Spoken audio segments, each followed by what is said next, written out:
Okay. What's up, Goten? What's good? Lava. That's funny. Look.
Okay. So, we got a lot, surprisingly, to talk about.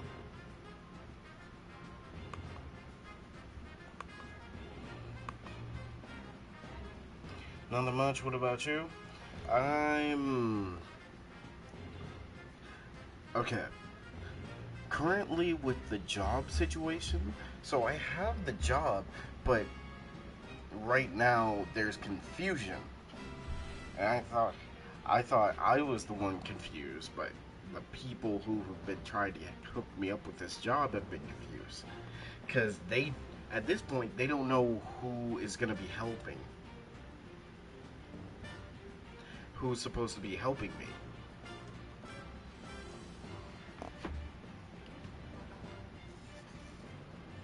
This dude, Jay. And Lava, that's great to hear. It just though that will not be the last time, because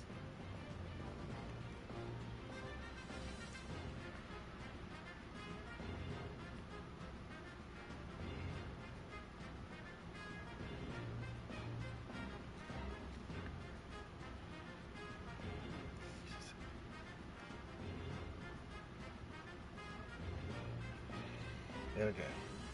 So I also So I haven't bought PS Plus for like several months now. And now that I'm on this game, I don't think I'm gonna get PS Plus, but you know, just in case, I'll get that prepared. Because right now, we're gonna talk about some stuff that happened in the latest SBS that dropped for One Piece, the One Piece anime, and some sad news when it comes to Henry.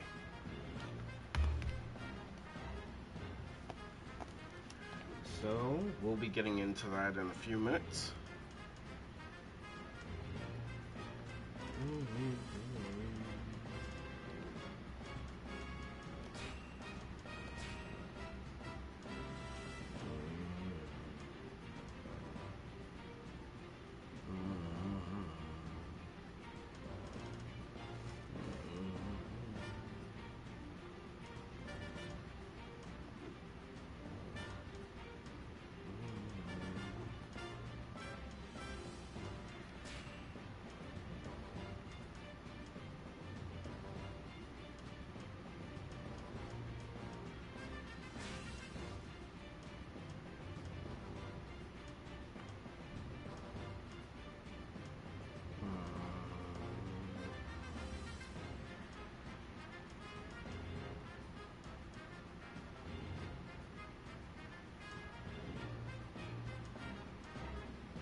Okay.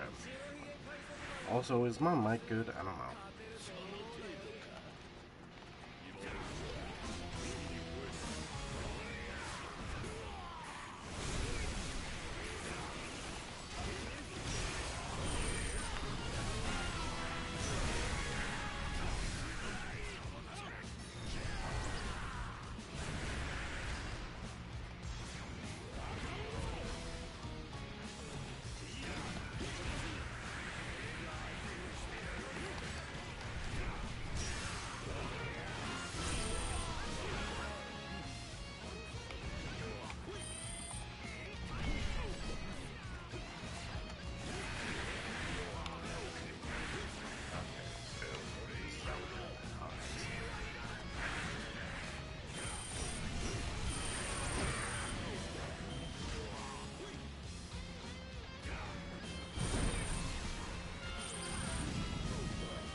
Mugiwara, I think, is complete.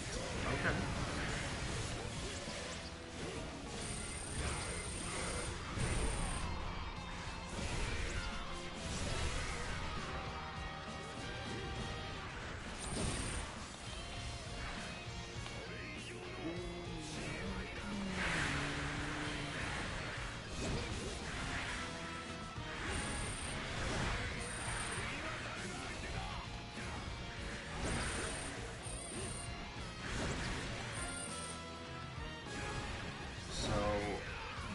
What did you do differently about this Mugiwara compared to other versions?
Being more specific, how certain attacks work, added cooldowns, evasives, new passives, some new moves for his 2 transformations. Okay, cool.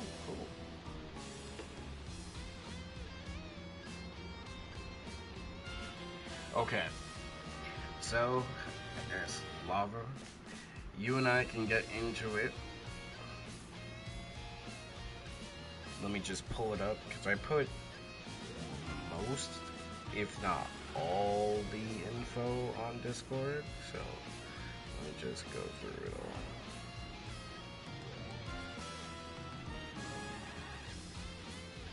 So Nito and Flash.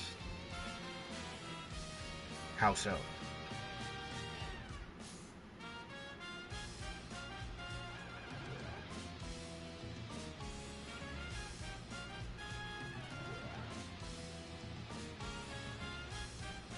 And it's actually a simple change, but it works. Ooh.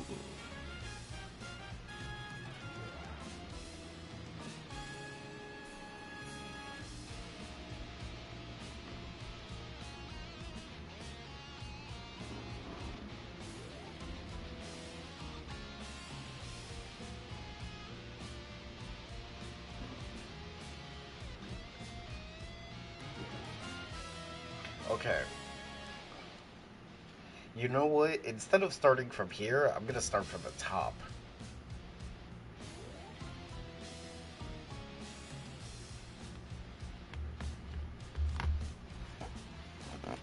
And I'll wait until...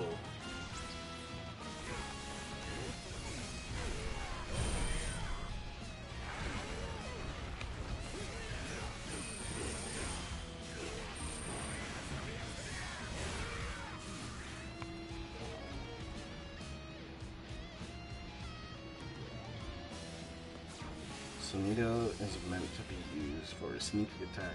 Sneak attacks, as ground cars don't use any energy to use it. Right.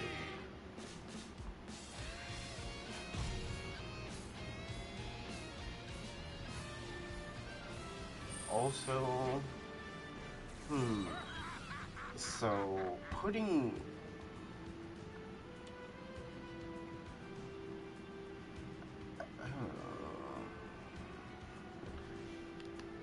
So it's more of a, it's more similar to psychic move now. Oh, like the evasive? You'll always appear behind the enemy. Oh, okay. Actually, yeah, that works. And it makes sense.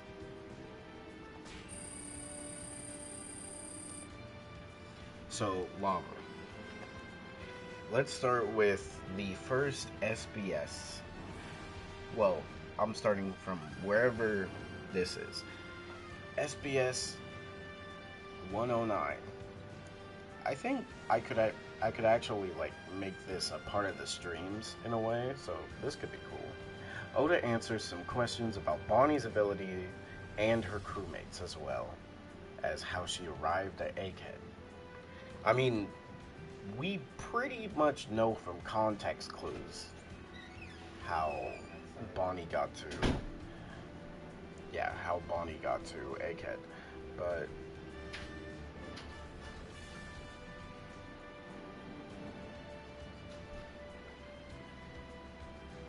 Bonnie's devil fruit is the age fruit, which makes her an age manipulation human, right?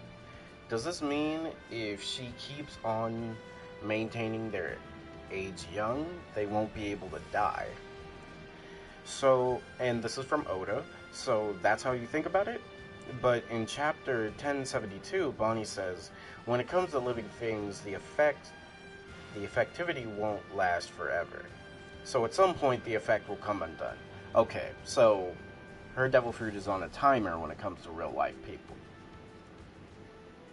And unless they have Yonko Haki, they can't get rid of it. In chapter 1096, one of the two boys who threw rocks at Kuma wore a cowboy hat and had freckles, had the same looks as the one of the members of Bonnie's pirate crew. Are they perhaps the same person? We pretty much knew they were, but each one of them appears in the Sorbet Kingdom. Also, each of them is depicted to have a crush on Guinea, meaning Bonnie's pirate crew is originally made up of Kuma's friends, which is nice, who are also strong fishermen who watched over Bonnie's growth. They will protect Bonnie wholeheartedly like she's their own daughter. Currently, Bonnie was once captured by a Kainu and escaped afterwards without joining with Gyokyo. Seeing her father at Marijoa, escaped on the ship of Tajin Kingdom. Afterwards infiltrated a government ship, got close to Egghead and shipwrecked. Got rescued, I can't read, by Luffy and the others. I'm gonna kill Vegapunk. That's how it went down. Huh.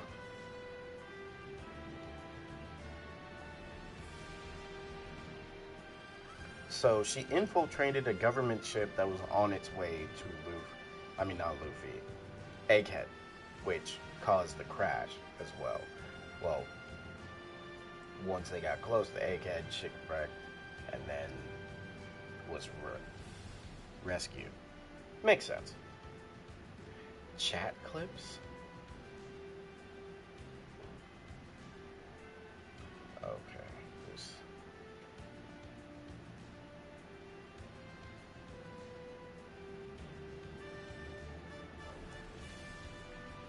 Oh. No, bro.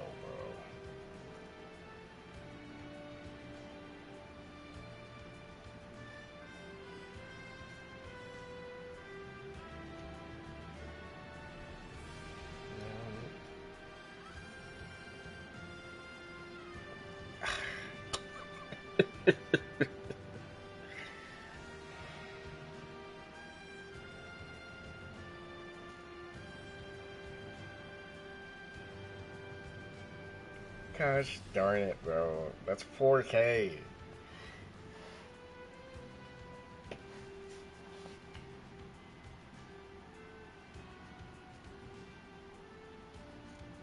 So, getting to know that's how Bonnie's devil fruit works, and her crewmates. I mean, Oda said it in this SBS, but I feel like a lot of One Piece characters, I mean not One Piece characters, One Piece fans, have a hard time with reading comprehension. Because even me, bro, just connect the dots. It's really not that hard. This dude here, Dark Shinobi, listen, bro. I gotta talk about this SBS.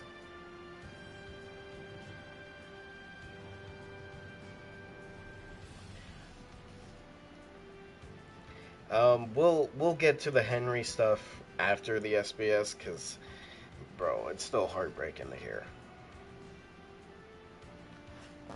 Now, next question, Oda Sensei. The only places where Kuma's pop-off ability can fly you to are limited to only the places that Kuma's personally visited? Yes, that's right, because in the past, Kuma traveled around the world. Which, you know, it does make sense, because again, common sense.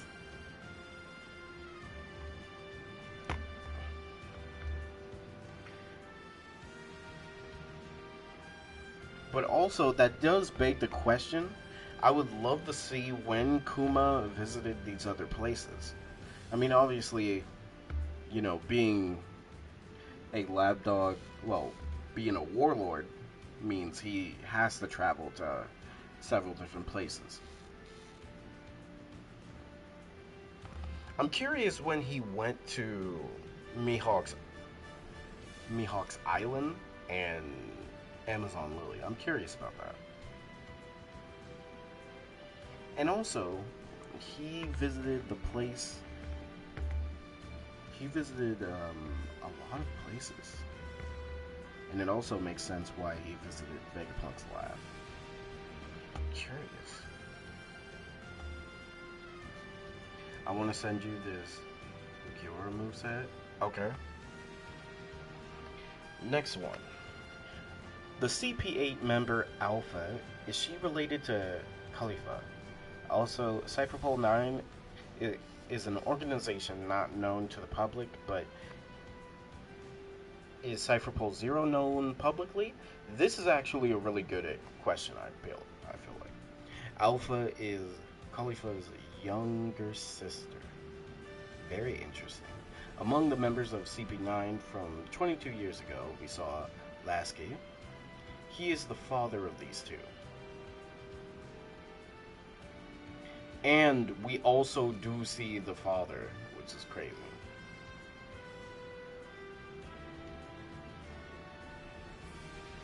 Oh, the second part of that question, I'll ignore that. Cypherpole raises kids with no kin relations for them to become excellent intelligent agents. So their case is a rare one. In reality, they were individually raised apart from each other.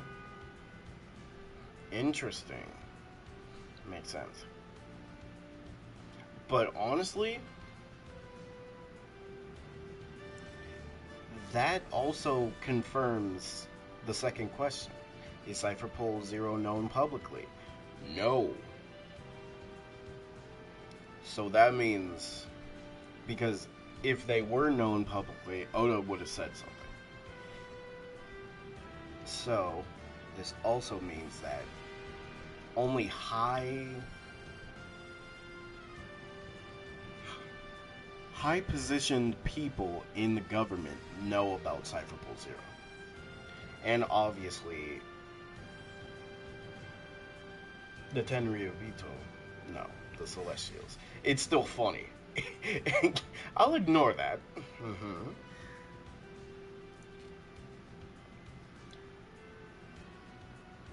Now, this is weird.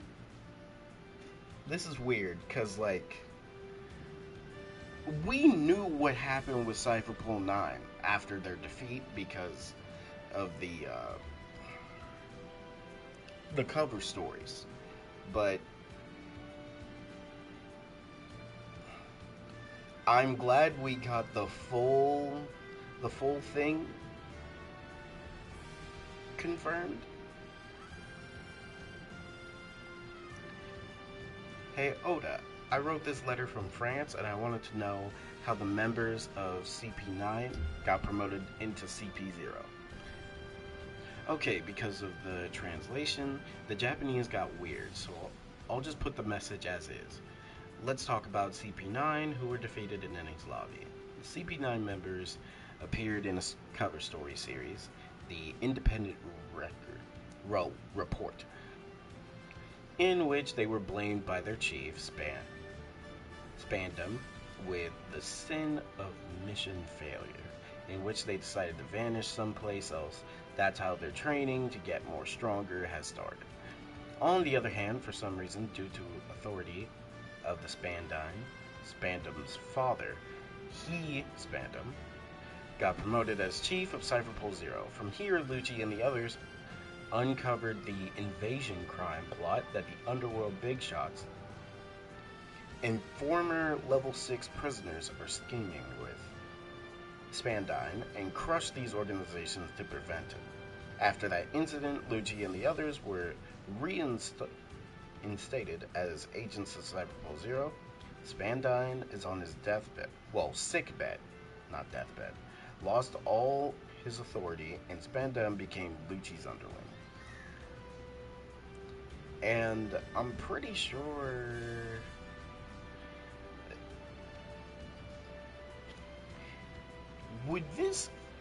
How strong would the other Cypherpole members be? Because we know the third strongest out of all of them was Jabra. So, is it safe to say that at least Jabra and Kaku are somewhat similar in strength at this point? Because Lucci obviously is stronger than both of them. The fact that he was fighting Luffy for that long and stalled Zoro, which, again, Zoro could have finished it, but, you know, he kept wanting to stall. Literally one of the dumbest things. Now, this next question, I don't even know who asked this. I don't know why Bull said that I asked this question. I did not ask this question. Draw a man's butt. Sorry, but please draw it kneeling down. Please draw the butt of every male member of the Straw Hat crew. Who asked this? We need confirmation. Because what? You freaky frog. If you are not a woman, like, texting this to Oda, then don't ask this.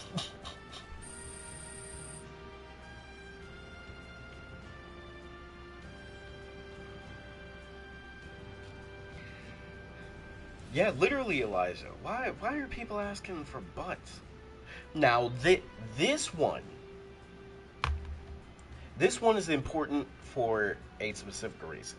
Well, yeah, for an image. Hey, Oda-san. Granny Neo said that the Empress from 2 generations ago died from falling madly in love, but the Empress from 2 generations ago was Shakuyaku. Why did Granny Neo lie about this? So, this is gonna be a meme, but Oda, this is a matter of reading comprehension. He's right. It's not a lie. What she's referring to in this line, the Empress from 2 generations ago, also was talking about the love sickness that she also got. In fact, in the past, the empresses and warriors of this country have always died from this sickness without knowing the true reason. But in recent years, Granny Neo and the others seem to have avoided death by going overseas. Now... Huh? What'd you say? Oh, nobody's outside.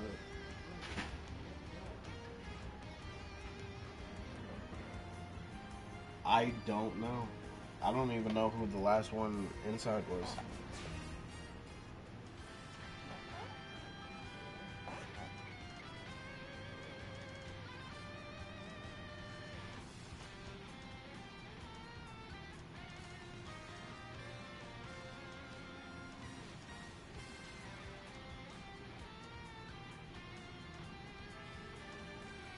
Also, I'm gonna put Ace on the screen for a second, because we're getting to that part. But we got Empress from 3 generations ago, I can't say her name. Gloriosa. And then Empress from 2 generations ago, Shakuyaku, who escaped. Both Gloriosa and Shakuyaku both escaped. But more importantly, the previous Empress before Boa Hancock was Tori Toma, died from sickness. And she, bro. I see why she was the Empress. But people are also saying that could potentially Tori Toma be Luffy's mother. I've been seeing that thrown around.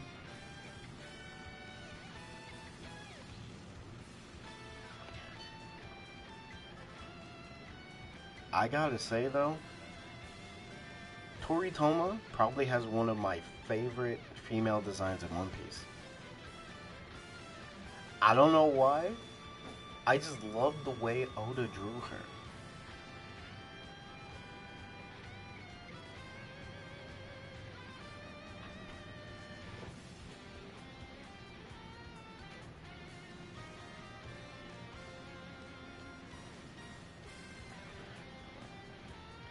But how would Dragon even wind up there? Well, remember, in the previous SBS that I just read a few minutes ago, when it came to Kuma did visit and go to Mihawk's Island in Amazon Lily. So, potentially the entirety of, well, not the entirety, but at least the bigwigs of the Revolutionary Army could have went there. So, it is a possibility. Now, if that's Luffy's mother, Jesus. Oh, man. I like her hair more than Bo, for real.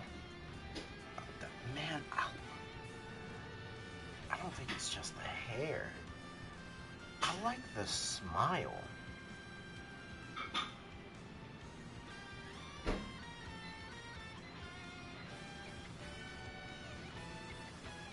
This is, for real, this is one of the best, like, female designs in One Piece. Honestly, I put this in the top 5. Who do you think will voice Sabo now? Okay. This is a big question. Cause first off, it's still weird with what happened with the voice of Sabo. I'm just glad more weirdos are starting to be shown. It sucks about what happened to him, but at the same time, he dated a One Piece fan, then had a baby with the One Piece fan, and then abused her and made her get an abortion. So he had to leave. That is wild. Like, that's wild. But who I personally would like to voice him, the current voice actor of, yeah, I'm gonna talk about my hero. The current voice actor of either Hawks or, man, why am I forgetting his name? I'm forgetting his name. I don't know why I'm forgetting his name. But the voice actor of Icy Hot. Either Icy Hot or the voice actor of Hawks when it comes to the Japanese dub. I would like either one of them. Because, think about it, I think the voice actor for Hawks could literally do it. And with how Salvo's charisma and his energy, I could see it. Sabo sound like Aaron would be actually, yeah, imagine Tatakai. That would be weird. But at the same time, who knows? Because remember the new voice actor for Dragon's VA? Well, the young Dragon's VA? I don't care. That guy needs to be the voice actor for Dragon. He is a way better pick than the current voice actor of Dragon. And if you know what I'm talking about, you know. Good choices. Also, My Hero ending feels so weird, and the series still feels young. The problem is, not only I'm blaming the fans because they're one of the catalysts, but My Hero was doing too much.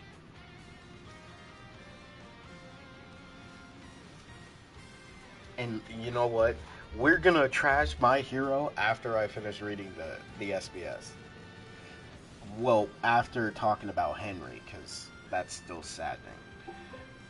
But this is the biggest thing. Shiki. We got some info about Golden Lion Shiki. So, question. Golden Lion Shiki has finally appeared in the main story. So does this mean that the events of the movie Strong World have been officially incorporated into the timeline of the main story? Not. I'm just gonna say,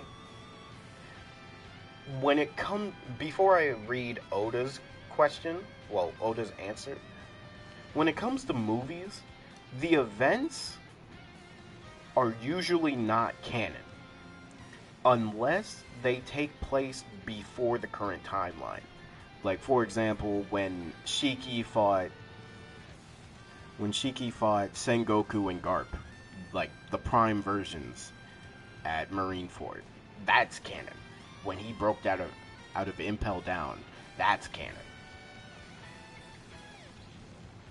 Well, you can forcefully incorporate the whole movie, but if you do that, it won't be that much connected to the main story. However, regarding Strong World, what I think is, the Shiki that existed originally in the main story is the same person used in the movie. Yes, he's in the main story from the start. However, if it wasn't shown in the movie, Shiki was not supposed to have eaten the float fruit. I have a self-rule that I won't make a guy that can freely fly and float in the air. So I decided to steal away the float fruit.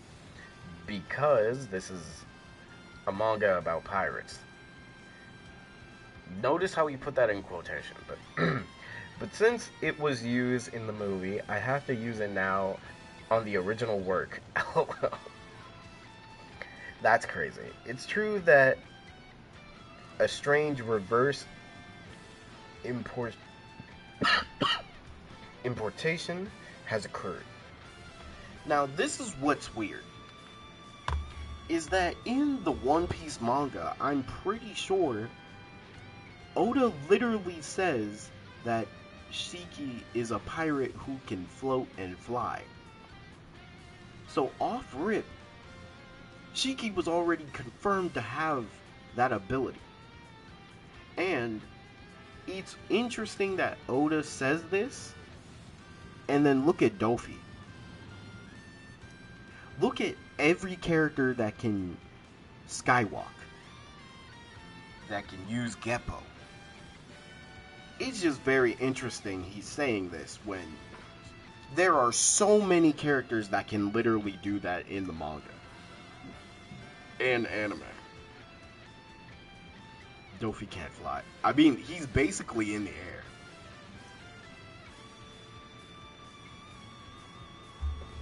But a character that can freely fly and float.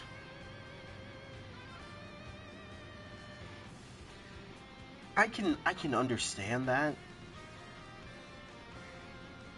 It's just very interesting.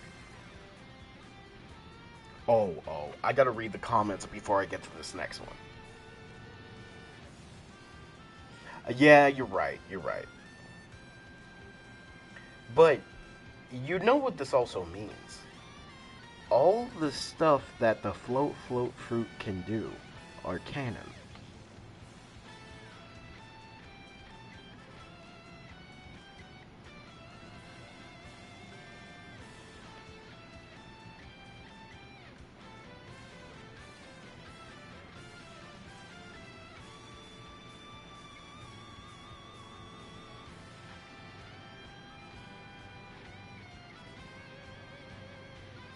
Wait a minute.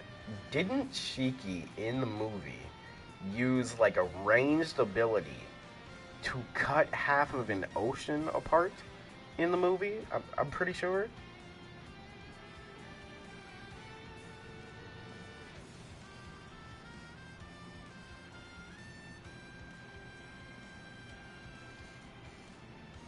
But anyways, this next one is the most important.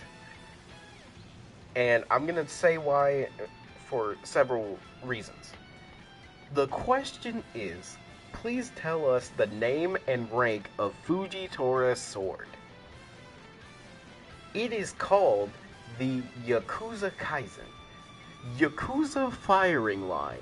First off, fire ass name for an admiral. It's a Shinko Mizu, a sword stick, cane sword, and it's one of the supreme grade blades. It's a Meito made by Fugetsu Kisaburo from Wano Country. An admiral has a supreme grade blade. First off, this is a giant buff to Fujitora. A giant buff. Now, the reason why I say it's a giant buff, the reason why. Hold on. I gotta scroll. I gotta look for it, right? Now, let's take into consideration that every single person who has confirmed to have Conqueror's Haki and they have some type of weapon, usually they have supreme grade blades. Mihawk has a supreme grade blade. Whitebeard has a supreme grade weapon. The King of the Pirates has a supreme grade weapon. The Gandhi Gorose has a supreme grade weapon. So I'm just saying, if Fujitora has Conqueror's Haki, this is low key a confirmation about that.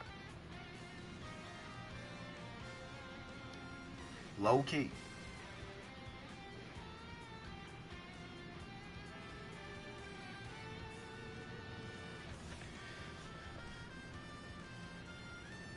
So, potentially real. And it's crazy because, like, how did he achieve this blade? How did he achieve the blade? Because this was made by somebody in Wano Country. I need a backstory.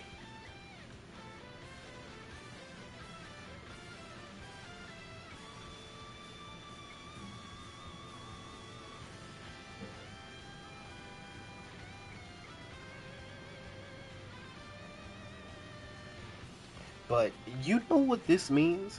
If Fujitora just gets bloodlusted one time, bro, how strong is he gonna be? Because not only are we talking about one of the supreme grade blades, but his devil fruit on top of this, we don't even know what an awakening with that could be.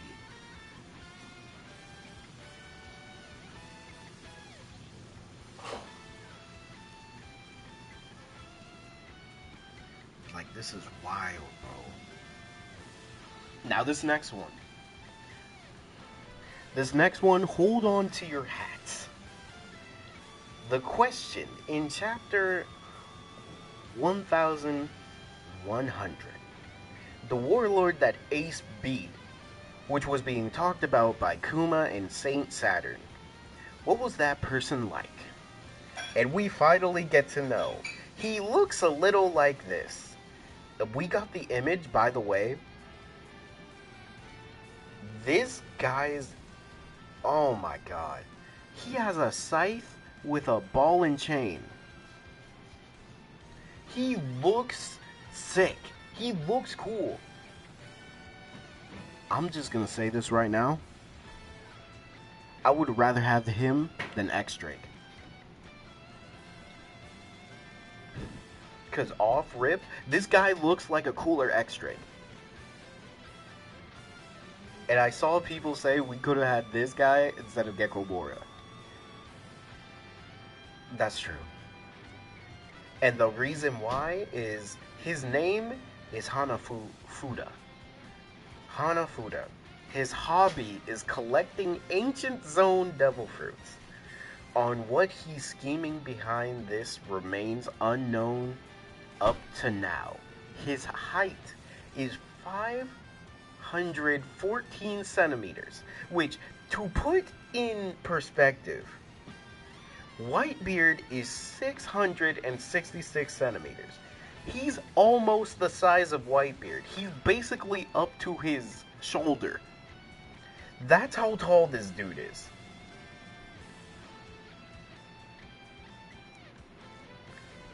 He's almost that high. And his other name is the King of Lizards. You know his Ancient Zone Devil Fruit has to be some type of T-Rex.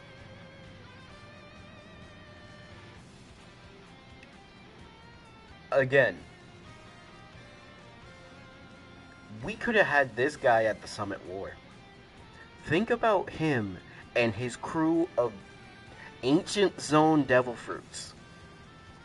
Imagine a crew of Ancient Zone Devil Fruits, and Kaido sees that. Bro, this guy could have been a Toby Ropo off rip. He looks cooler than half the Toby Ropo. Am I wrong?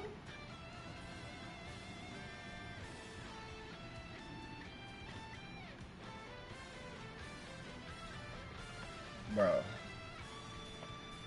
We really still don't have a T-Rex. And it's the king of the dinosaurs. It would have been perfect. And imagine... Bro. I'm gonna just say this right now.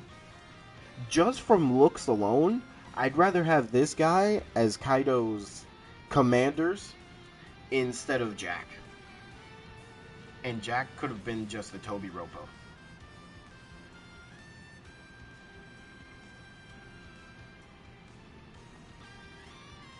Am I crazy for saying that?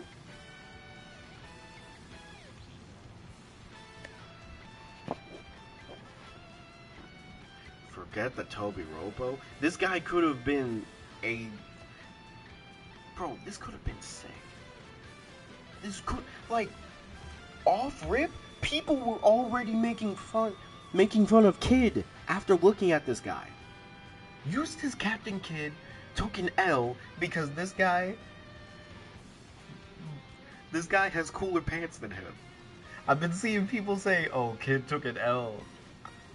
There's so many people attacking Kid for no reason in the comment section. But, bro, think about it. Kaido is already on the look for zones. He meets a warlord that fought Ace, that has a whole crew of ancient zones. And apparently this dude just has a hobby of collecting ancient zones, which also means that this guy is somewhat intelligent. Because think about it, this guy probably has some way of looking up certain ancient zones. Now, what he was trying to do with that, bro, I wish. Now, would I rather have this guy over Gecko Moria? Man, Kinda. Because this guy could have been way more interesting. Well, not way more interesting because Gecko Moria had the Shadow Fruit, which broken Devil Fruit, but you know, that eggplant was really lazy. But the fact is, this guy had a scythe plus with a ball and chain attached to it. He is almost the height of Whitebeard.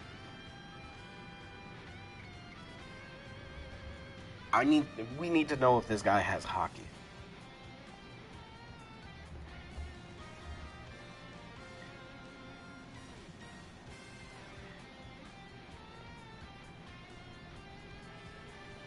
Now, this does put into perspective that Ace is pretty much the strength of a warlord.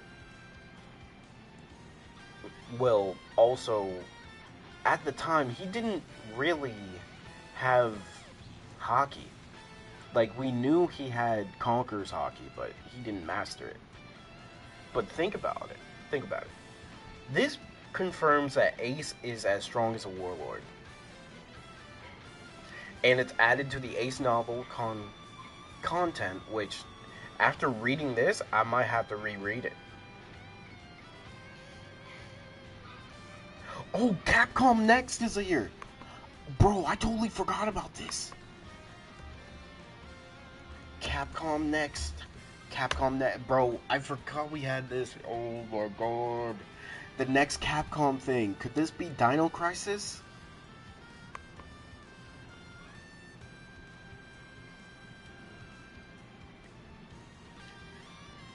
Okay, looks like we reacted to something.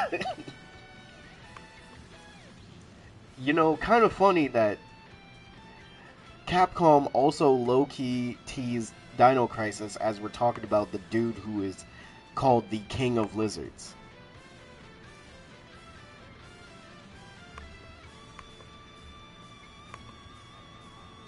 Also, I just gotta say, Oda, why in this SBS, this might be one of the most important SBSs I've ever read, but also he made two characters that I like more than half of the characters in One Piece. Hanafuda has one of my okay, when it comes to just ancient zones, I think top 3 best designs. Lafayette's voice actor passed away. Dang, what? I didn't read that. When? Where was that?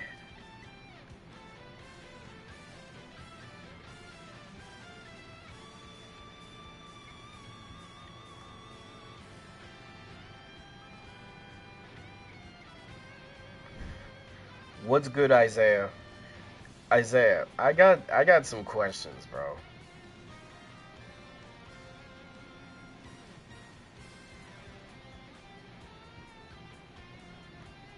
Which, by the way, Isaiah, low-key, I need you to draw one of the latest characters in this SBS. I might need you to do that because, hold on, I'm gonna text it to you right now. No, because this guy's design is crazy. For now, just do black and white, but bro, look at this. But we gotta talk about one of the saddest things. It's clean, right? It's clean. But Henry Thurlow will be leaving Toei Animation and will no longer be working on One Piece. He was the same person who directed Law and Kid vs. Big Mom and the sickest Aokiji scene where Aokiji and the man, the myth, the legend himself Aokiji versus Cracker.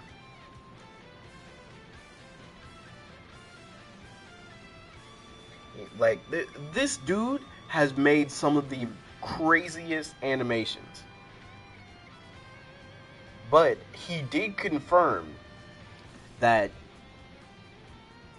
before One Piece ends, he will be back. So, that is something to take into consideration.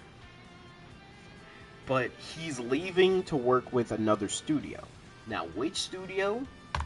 Now, I just threw this out there, but imagine if Henry works with the same people who are doing One Punch Man. It's not a perma-leave. Yes, it's not a perma-leave.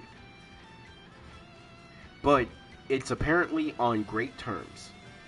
But man, imagine if he was working with the same people working with One Punch Man. Imagine. Bro, I projectile nut if he was the one animating Saitama versus Garo. I think I'd cry. Because we see that this dude can animate. And when it comes to like putting in small stuff to give himself more time to animate stuff, we saw that with Law and Kid versus Big Mom. Did you see the other thing I said? Hold on, let me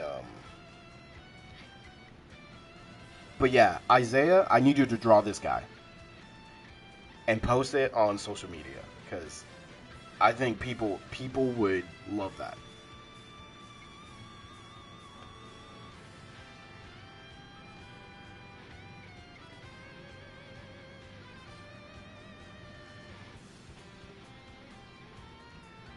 And man, we appreciate his involvement nonetheless. That's facts. That's facts. Every single person who animated Wano, all of them deserve to be in the Hall of Fame. Gotta get a clearer picture though. If I could find one, I will. Cause, again, that guy, I'm gonna just say Hanafuda and what's her name?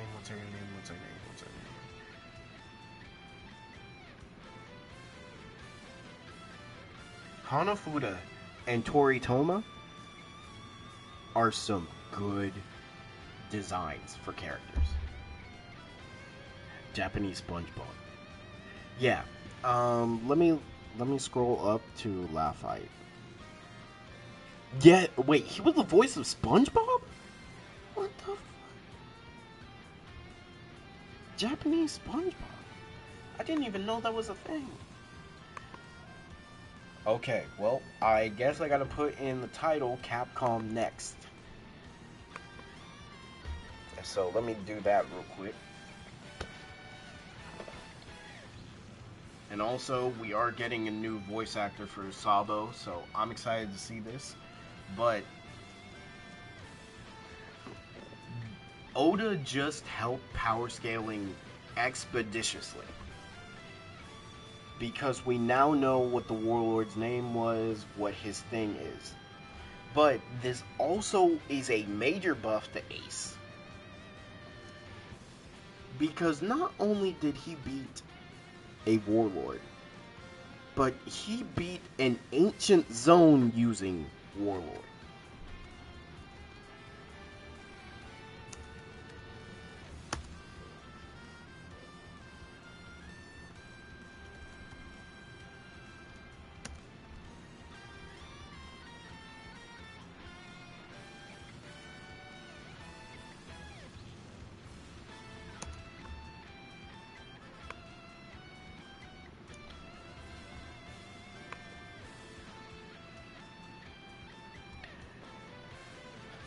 And to people who don't know how strong an ancient zone was,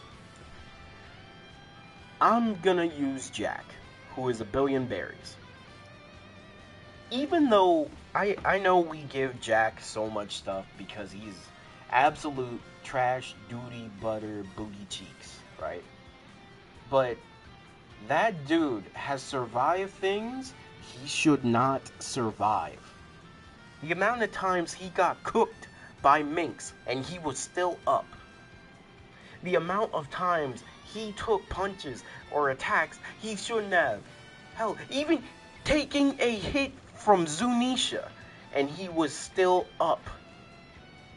He was still moving.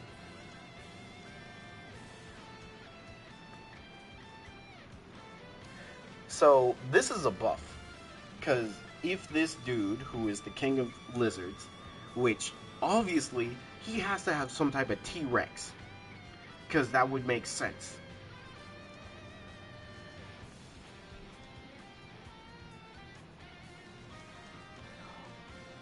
And like, look at X-Drake. X-Drake was able to take several hits from Sanji. He was able to take hits from CP0 with his zone, with the added ancient zone durability. So this dude had to have better durability than Drake.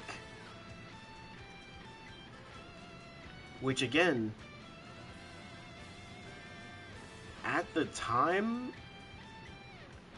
I don't think it was confirmed if like not ancient zones, but warlords at the beginning of the series had, if all of them had hockey.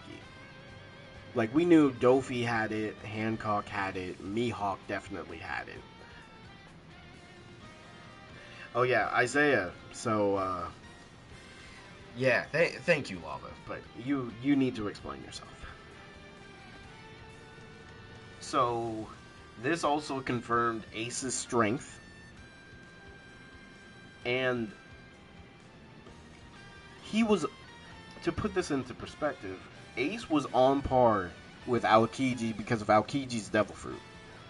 Because Ace's Devil Fruit was pretty much a counter to Aokiji's, but Aokiji's Ice is, again, some of the strongest ice in the series. Do you think we'll ever see the One Piece stage play and movie Devil Fruits in the series? I actually hope so, and I pray so. Because one of the One Piece stage play Devil Fruits was an Admiral level character with, I believe, the Plasma Fruit. And again, this was a live action stage play with a Plasma Logia. So, Isaiah, have you been watching a different type of Bleach lately?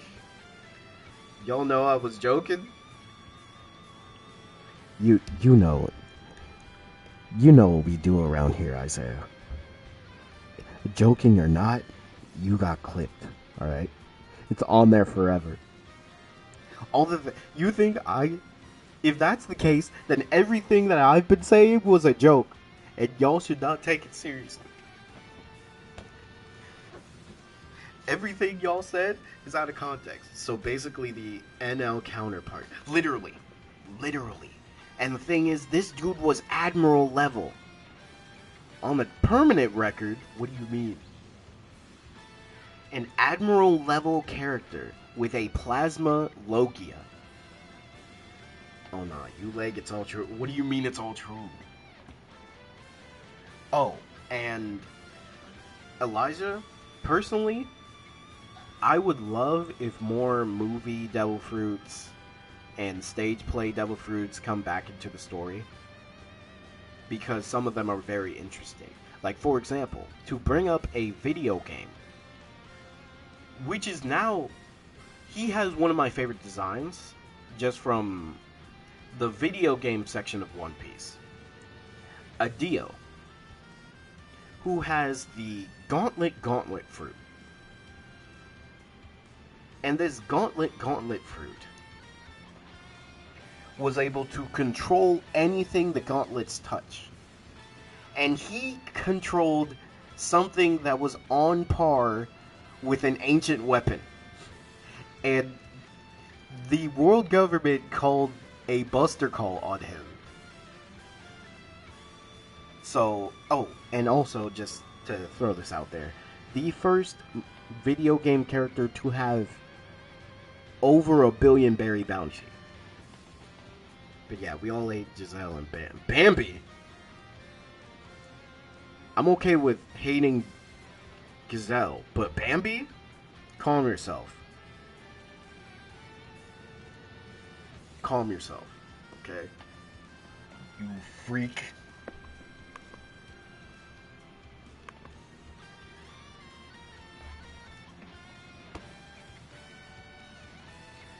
No. Don't. Hating Giselle is okay, but Bambi? Stop, bro. I'm on the hate train. Bro, stop it, bro. Bro, y'all just need to see the light when it comes to Bambi. Like, just think about it, bro. She could explode your entire existence, your entire life. Bambi slander will not be tolerated.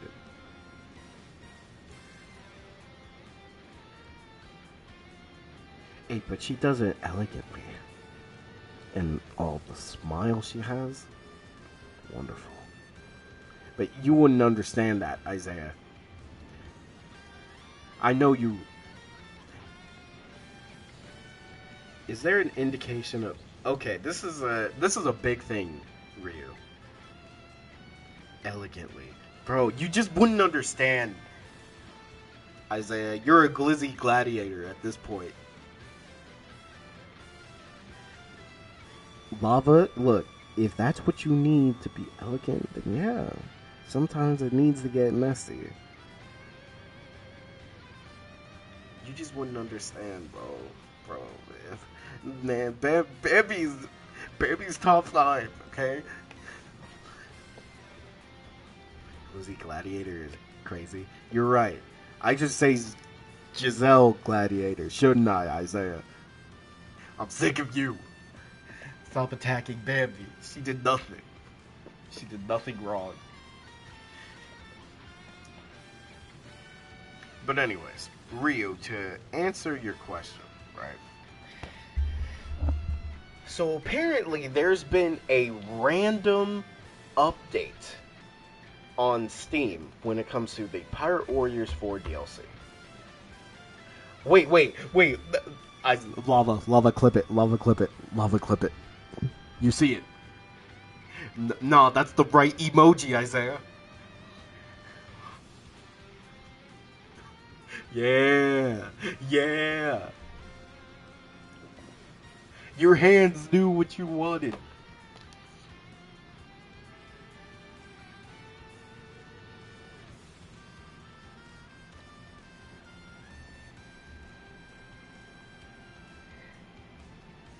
So, yeah. It seems like Pirate Warriors 4 could be potentially getting another DLC. But what I think is happening...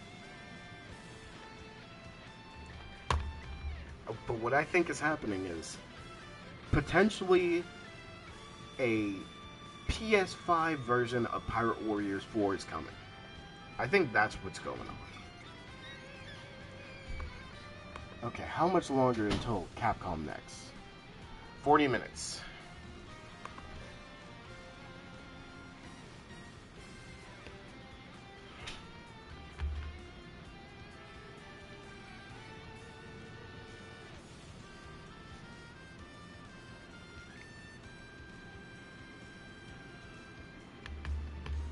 Oh, and I guess another thing One Piece related is Season 2 of the live-action One Piece, well, Netflix One Piece, has already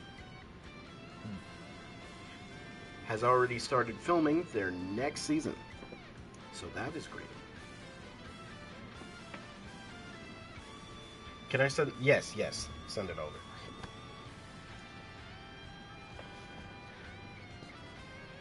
My Switch can handle Power Warriors fine without crashing, yet the PS4 version crashes. Bro, it crashes way too much. And I swear, I've said this so many times. But I'm telling you, the crashes mainly happen on certain game modes.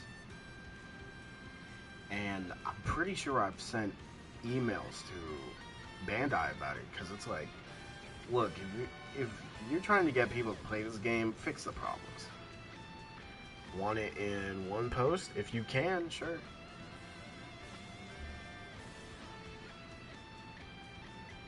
Oh, you made a dark mode? Bless your soul. So, now the big question. Ace is as strong as a warlord. With no hockey. Like, with no trained hockey, just using his Logia, he can beat a warlord. So now the question is, if it were a different warlord, could Ace win?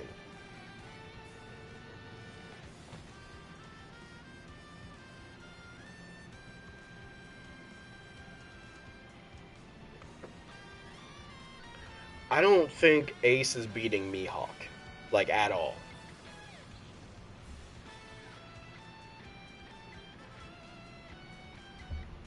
Just start from the first page. Alright, bet. Now, we do also know that Ace fought Jinbei, and it was pretty much a stalemate. Ace... I don't think Ace is beating Doflamingo.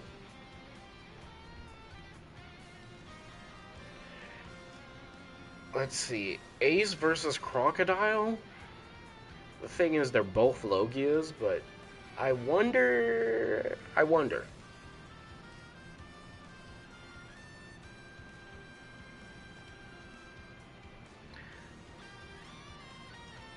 Yeah, he had a lot of potential.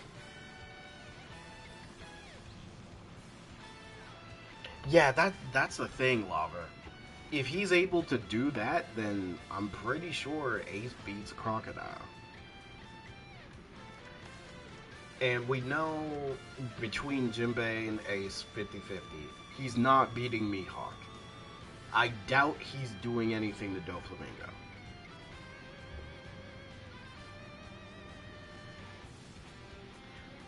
Though, would Ace burn Dofi's strings?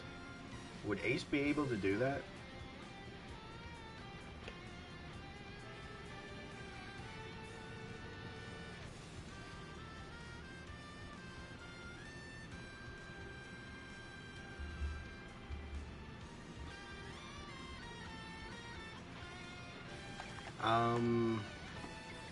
Hancock versus Ace?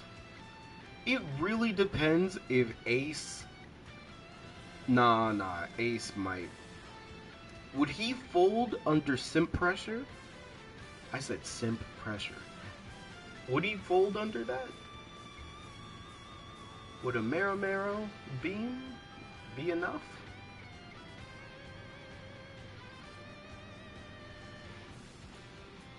Can Boa turn fire into stone?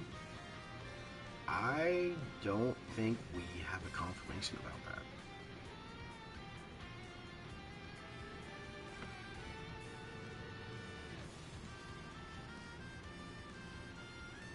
Appeared to be similar, yeah. And like Gecko Moria, I feel like Ace can beat Gecko Moria, but the thing is, you also have to take account of how many shadows he possesses. Because at his strongest, it took Luffy's, at the time, strongest attack. Oh, he's not beating Weevil. If he can't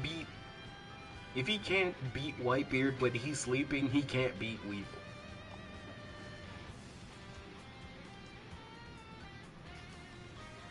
And it makes sense why he couldn't do anything to an admiral.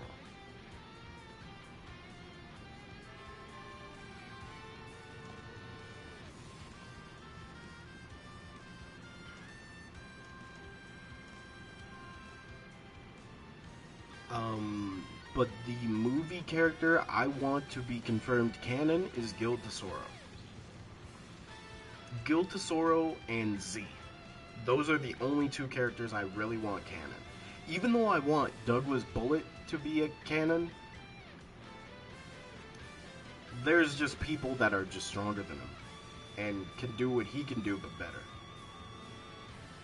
Because honestly, Bullet is cool. It's just, man, why'd they give him a devil fruit? I think I would rather him just be this dude without a devil fruit being crazy. Who's going to rival Luffy's growth and even surpass it? Yeah. Plus a Logia on top of that. Like that's the biggest thing, bro.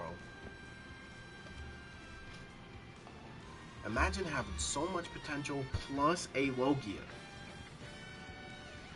Bullet's devil fruit was unnecessary. I feel like it would have been better if he had an ancient zone or something, you know? Alright, so let me look at Super 1. Emotionless Assault. Jab at the opponent multiple times with your sword. Okay, this is base form. Right. Like an emotionless machine. Once the attack is ended, you can follow up with another attack. 1 bar. Yeah, that's actually pretty similar to an attack in Xenoverse, I'm pretty sure. Super 2, was that your best? How unfortunate.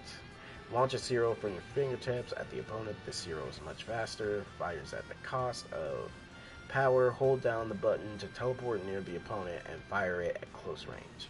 I like that. Bullet was cool. I feel like he was cool up until... I mean, I like his devil fruit, but it's like... it could have been something different, you know? Like, I know they wanted a big villain, but I feel like it would have been cooler if you just chose a big ancient zone, or... Reminds me of that one overpowered Espada in the Bleach Wii games. Wait, which one? Alright, so Super 3. If you want to fight another opponent, then kill me first. Hold your sword in front of you and block the opponent's normal attack or super attack. Yeah, I see the effects. After blocking, fire Zero to blow the opponent away. This Zero can also be fired from behind, from the sides, or from above if the opponent has moved in the same direction. That would be... this move would be very good for people who are tryhards. Super 4, Spiritual Pressure Charge, and then Sonido. His base form is mostly the same. Yeah, not much, it's just Sonido.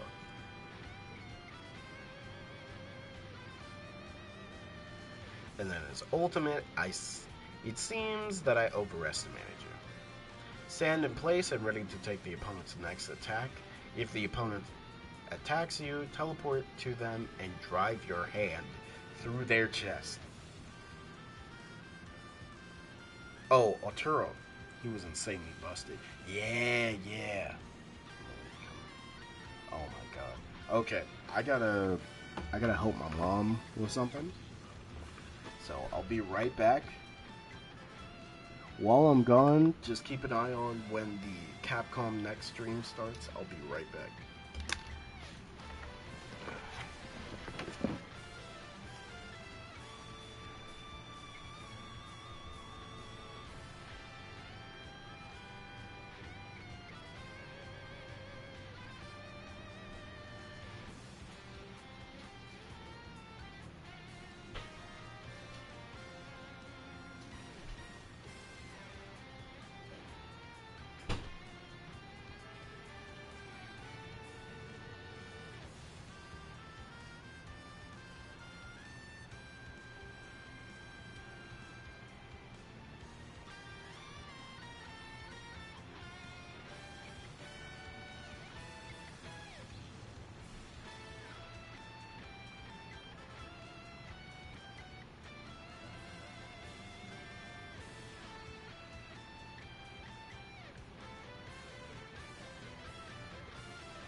Okay, I'm back.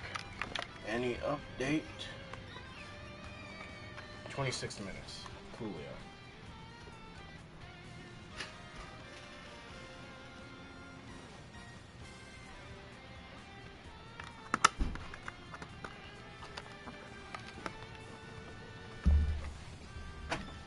I hope there's more Monster Hunter Wilds here.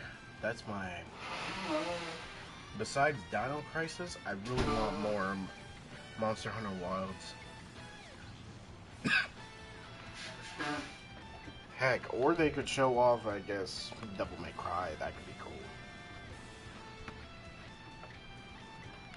I'm still shocked they chose Brave Souls.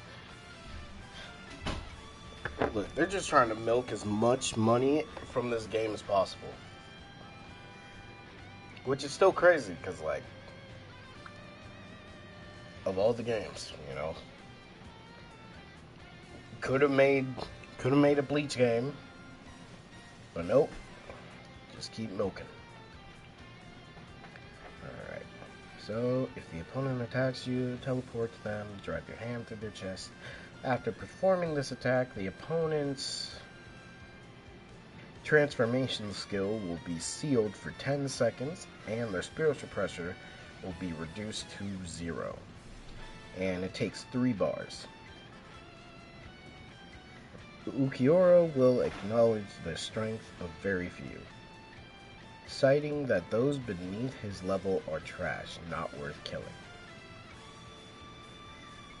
So, the effect 1, when the opponent has less spiritual pressure than Ukiura, gain 12% attack and speed, and auto-perfect block the opponent's attack for 10 seconds after receiving an attack.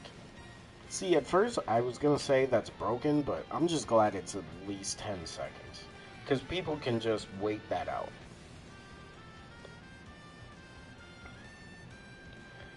Man, is that really going to be, like... You know what? I guess it's fine, because Brave Souls on the Switch kind of makes sense.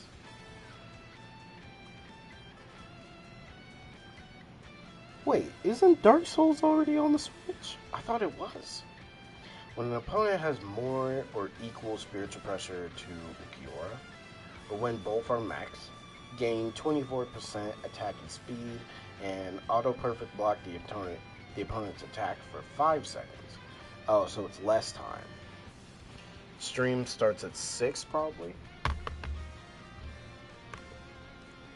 Let's see, currently it's 2:36 for me. Dark Souls is still on DS. Man, I don't think people even own a DS anymore. Yeah, I guess Bleach is supposed to be their Dark Souls on the Switch. That's so weird.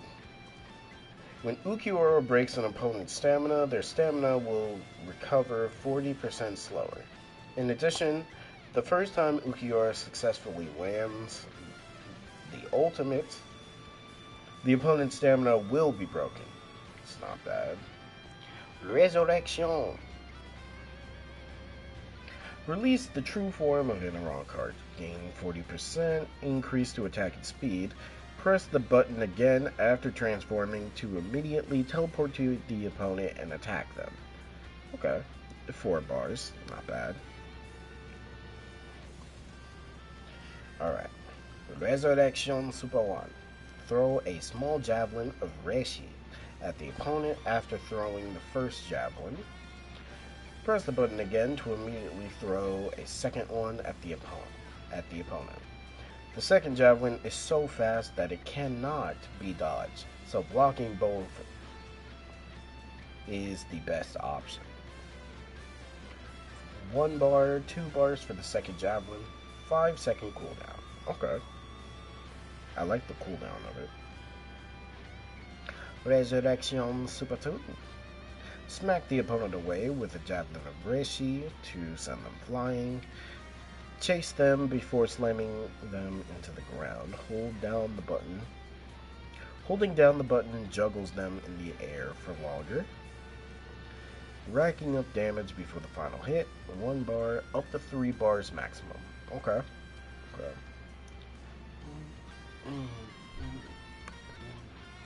Alright, 21 minutes. Coolio. Resurrection Super 3.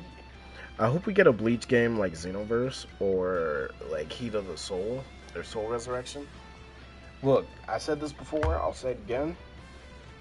Let Koei Tecmo own Soul Resurrection so they can make a Soul Resurrection 2 with like Pirate Warriors type combat. And it's up to 4 players. Bro, do it. Literally, there's not that many people that can make a Warriors game like that. Trust the people who can make Warriors games. That was made by freaking what? Square Enix? Sony? Square Enix don't even. I guarantee Square Enix don't play half the games they make. Give it to developers that know what they're doing. And there are so many instances in this game that can literally show you got a moveset for characters.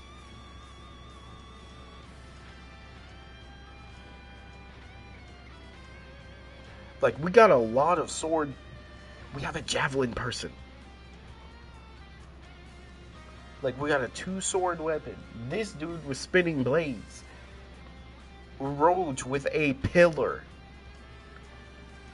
Like, we have characters who use weapons, bro.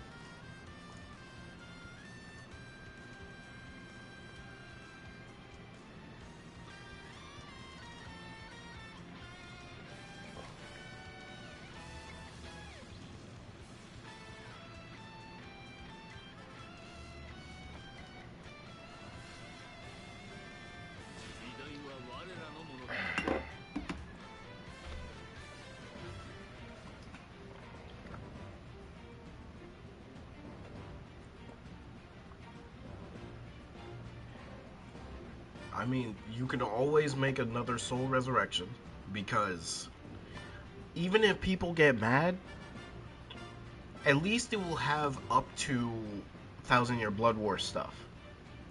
Yeah, there will probably be DLCs, but hey, one day we'll get a Bleach game.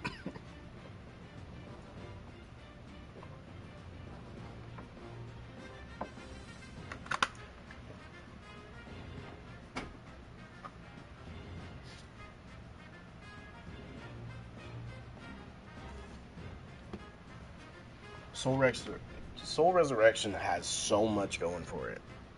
And bro, I'm just thinking, like, if Koei Tecmo owned it, literally that game would be going crazy. Yeah, I'm gonna continue. It's still the only Bleach game with a playable Dangai Ichigo. Yes. Alright, so Resurrection 3. Create a barrier with your spiritual pressure that will block and nullify the opponent's attacks. Okay, so it's similar to, what was it, Android barrier? Like, you hold down the button to make sure the barrier lasts longer. 1 and up to 2 additional spiritual pressure bars will be drained when held down. I like that. Yeah, I read Sonito. I feel like Sonito is good, but potentially, I think something with the cooldown. More like the shield move. Oh, the shield move. I like the shield move. I think it's good.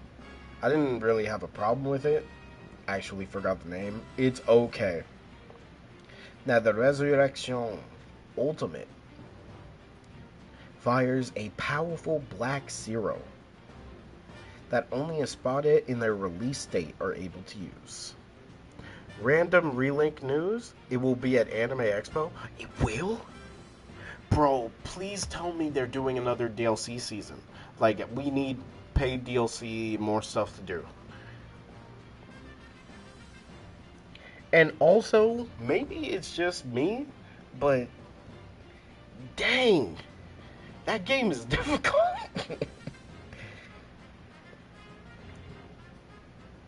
Maybe 2-bar caught? You know what? Yeah, that can work. I agree. I do need to play the game to unlock Sandalphone.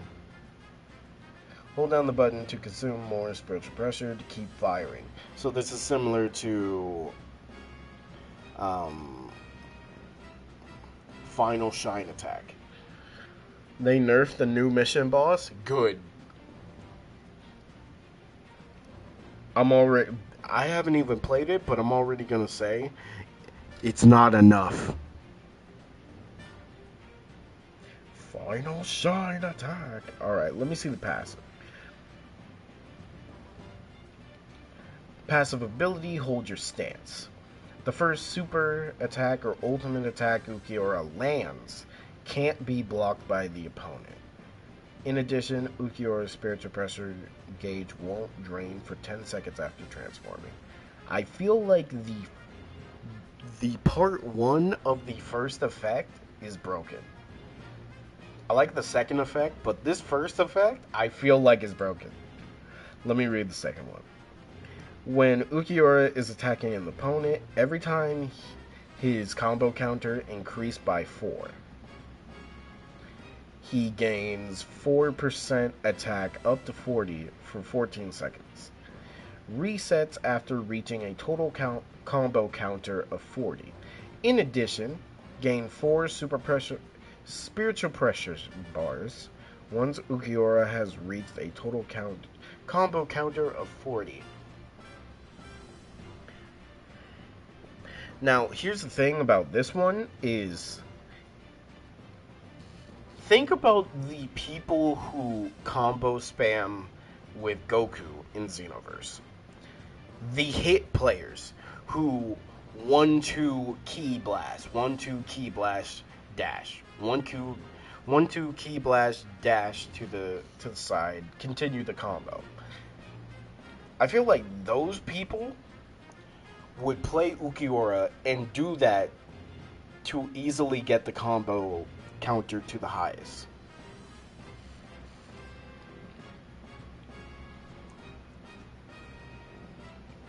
But I get you're trying to get as many hits as possible. In Xenoverse, you just died out. There's no fighting. At this point, you get into one combo, you dead. You get hit by something, you dead.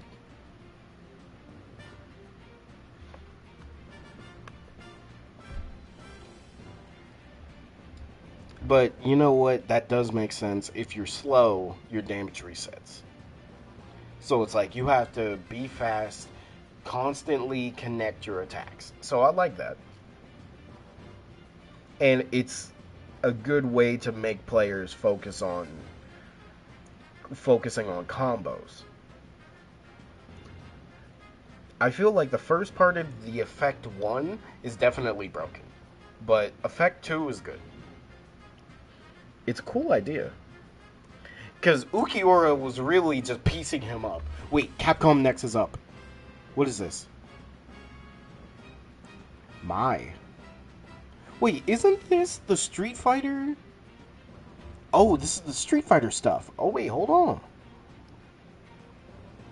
Yeah, they brought Elena, Mai, and Terry to Street Fighter. Still crazy. And also, we got Bison back. Which, Bison has been taking over Street Fighter 6. I'm curious to see the movesets of these three.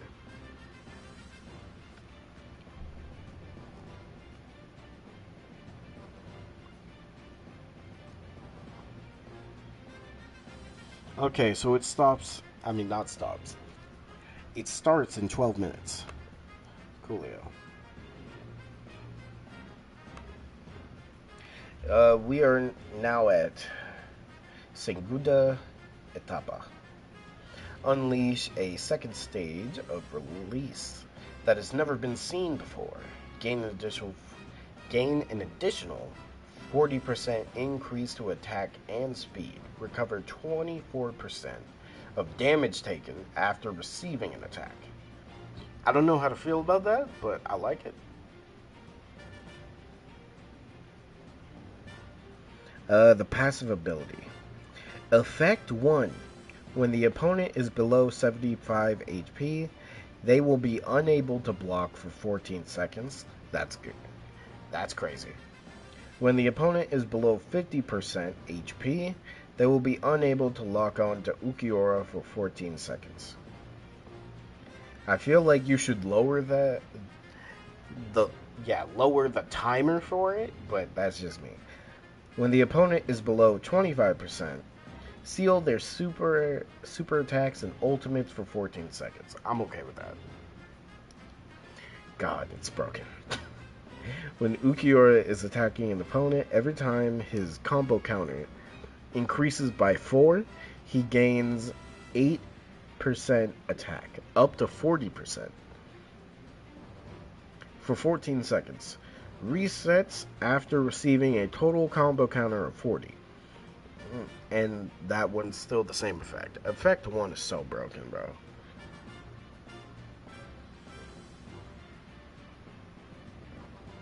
Ooh, stance changes is a good idea.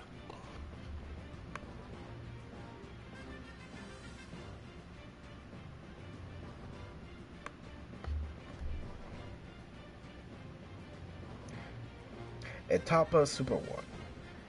Dash towards the opponent so fast that they can't keep up with you. Teleport straight to them and grab them by the head before tossing them away. You can pick which direction you will attack the opponent from using the joystick, and it's 1 bar. I like that. 4 seconds is probably fair. I should specify Vasto Lorde Ichigo? Ah, yeah.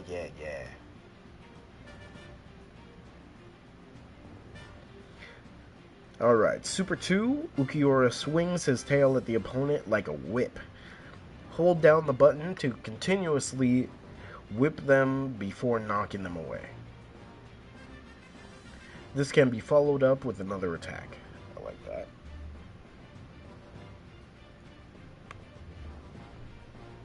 Marvel. Capcom. Oh, right. Bro, I was blindsided. I was about to cry if I saw Marvel vs. Capcom 4. Alright, Super 3, restrain the opponent by the neck with Ukiura's tail before firing a Zero in their heart at point blank. After successfully landing this move, health recovery, skills, and abilities will be nullified for 14 seconds. I like that it's 2 bar as well. I feel like that makes sense.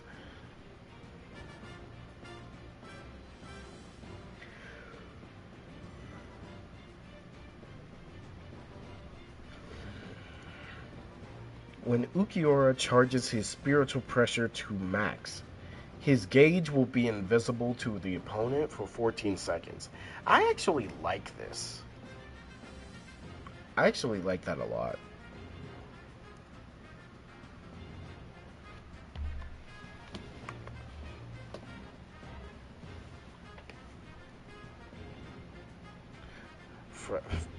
Isaiah, you know it, bro. Like, Marvel vs. Capcom 4, I'm taking off my shirt. I'm going crazy.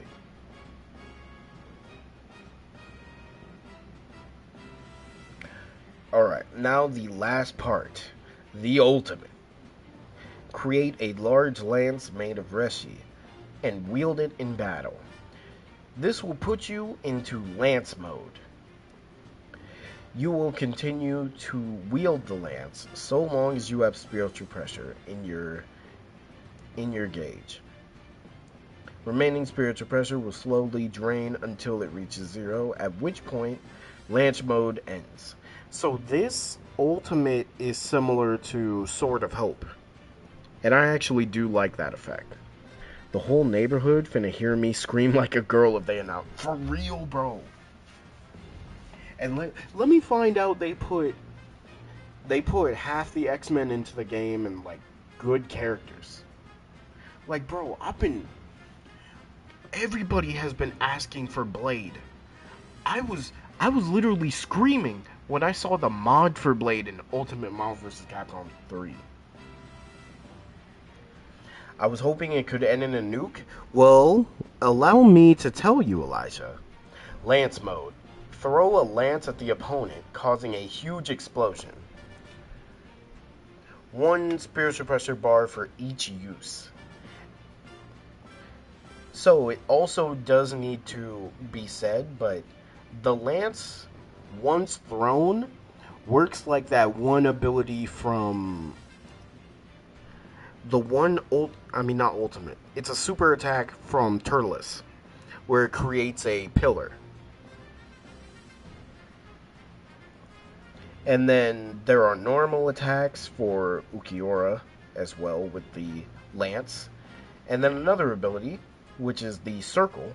Spin the lance in front of you to block or deflect opponents' attacks. So something similar to something similar to an ability in Xenoverse. I'm forgetting because I was trying to think of it.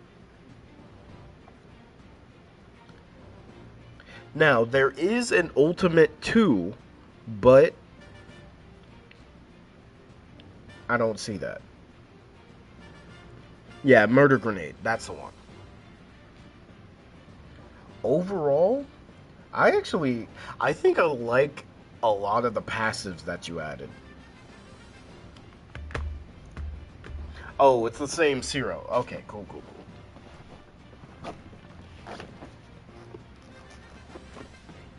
You know, I could say, Lava, you could make a whole ultimate that's just like throwing one lance as a nuke, and it takes up all the bars, like 6 bars. But you know what? That's just me. I don't. You snapped. You snapped with this.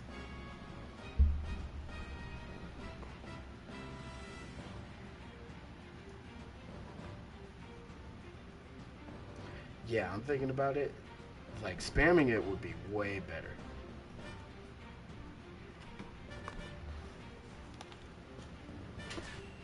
Okay.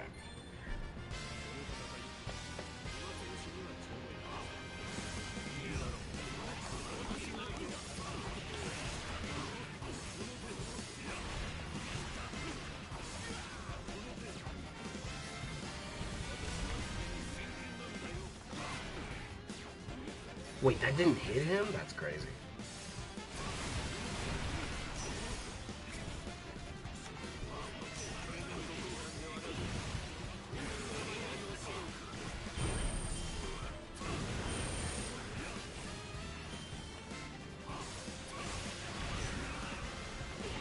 Any characters y'all want a moveset for? I think it's time. I think it's time to do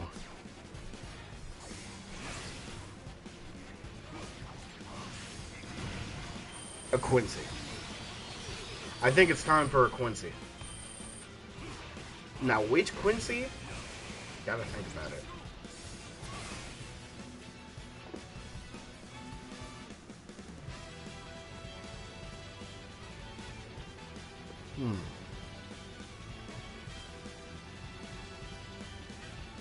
How has your thoughts on the characters changed since the last time you played Power Warriors 4?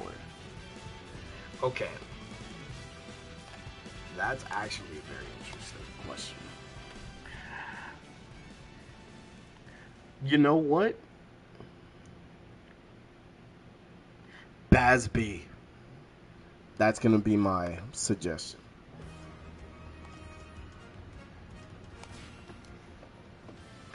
With me, I find myself, I've been playing a lot of Rayleigh, because I won't lie. There are some days where I just get on this game to play a character. Like, I've been playing Garp so much. Because I just want to find out more cool things with them. But I've been playing a lot of Relay. Obviously, I've been testing stuff with Hybrid Kaido. But I've also been using a lot of Killer.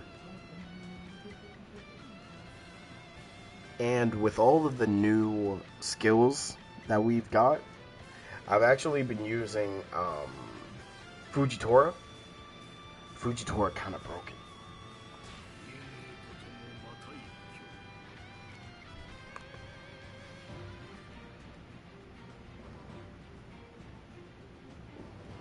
Yes, sir.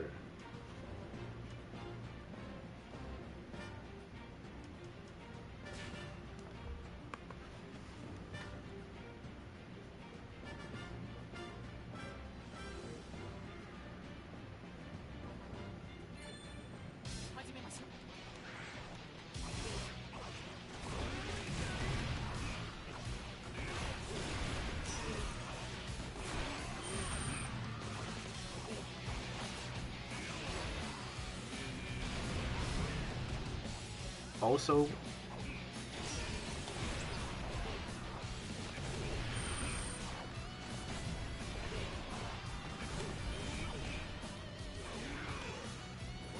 man, Fujitora has so many broken combos, bro.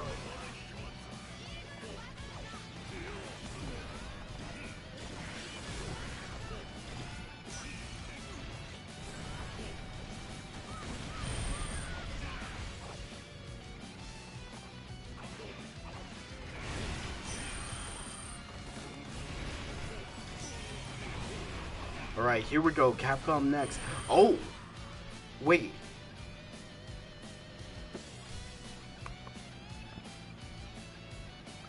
Gotta charge my tablet real quick. Alright, bet. And Elijah.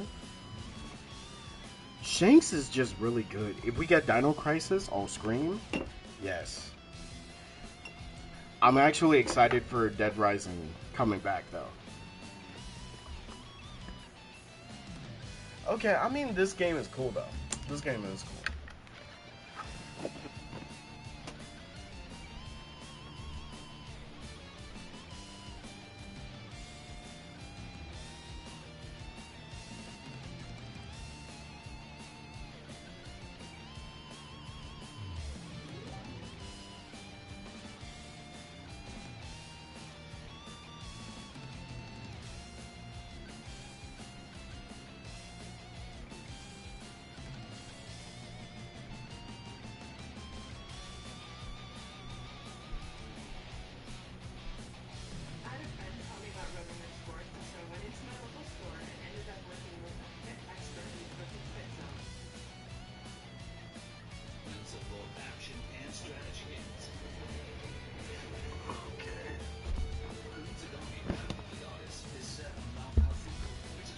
Yeah, this game is cool, though.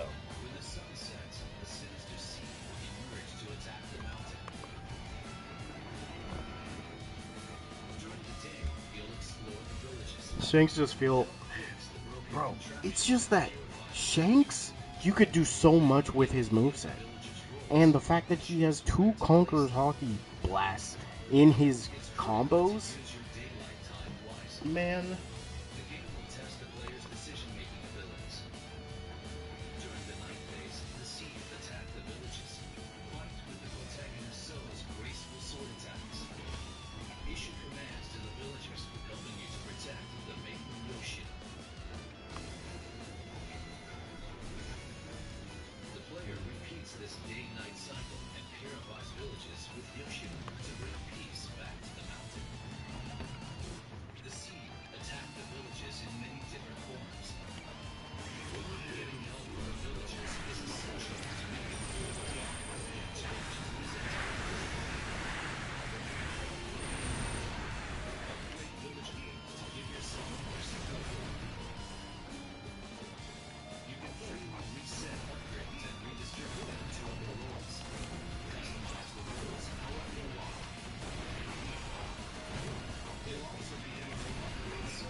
It's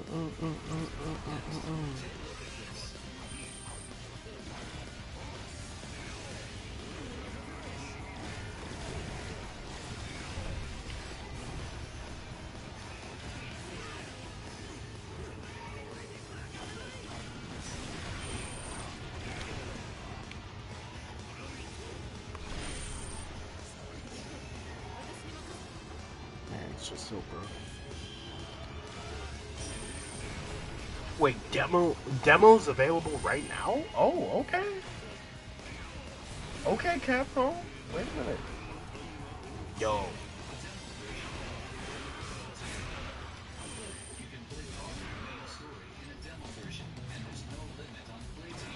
New announcement.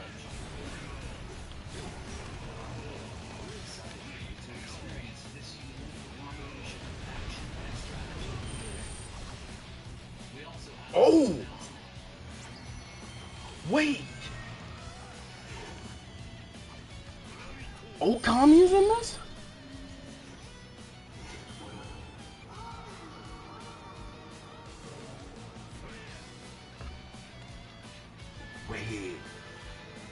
Wait, that's sick.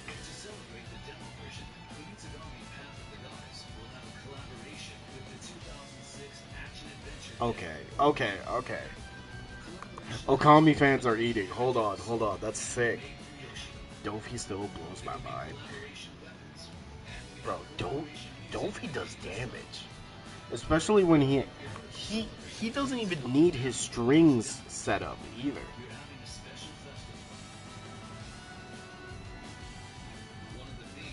Wait, yo, this is sick. That's good. That's a good way. Okami fans would literally buy that. Bro, Okami got recognition. Hold on.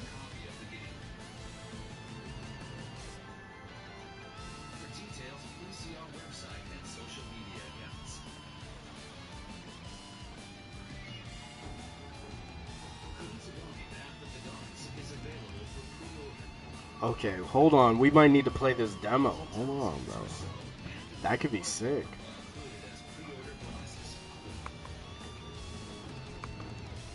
July 19th? Ain't bad.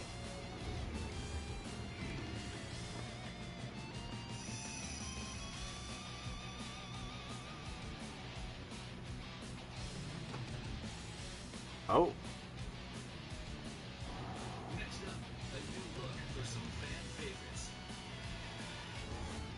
Oh, we're getting stuff on Dead Rising right now? Okay. For real, Elijah. Like, Okami needs love. Hold on a second.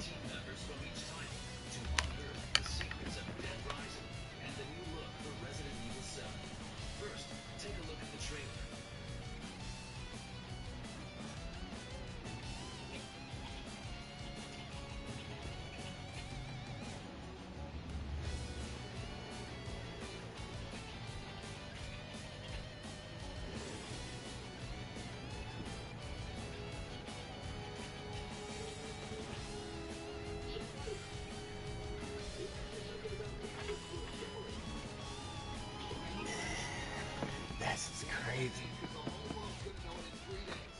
They remade the entire game? Bro, look at it.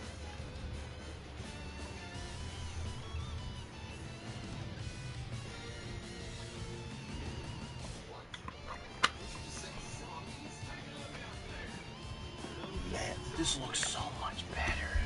Oh my god! Bro, you see this? Okay, hold on. Oh my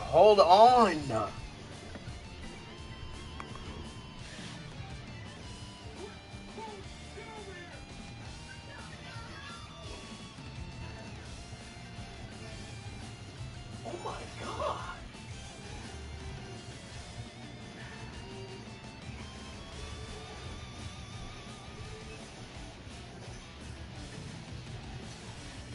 The only thing that makes it better, I hope they don't have that timed questing thing.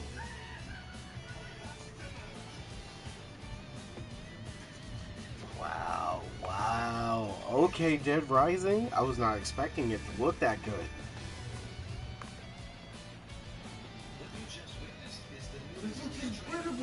Yes, this is Capcom Next. They're showing all Capcom titles. Really?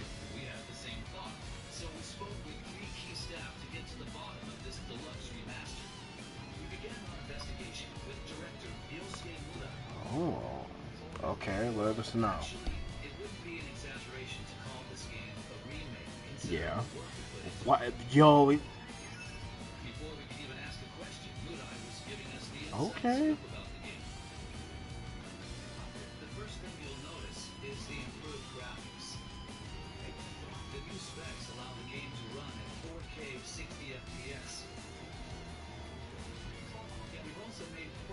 Yes.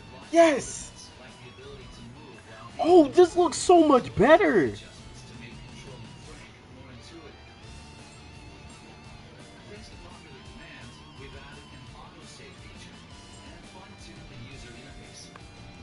Yo.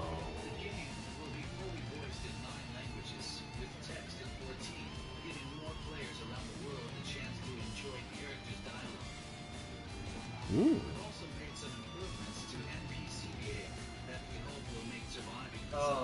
So, well, it's fine. The game still looks incredible. I'm still gonna.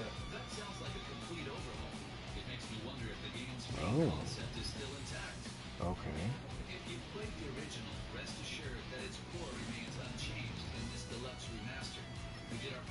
Oh man.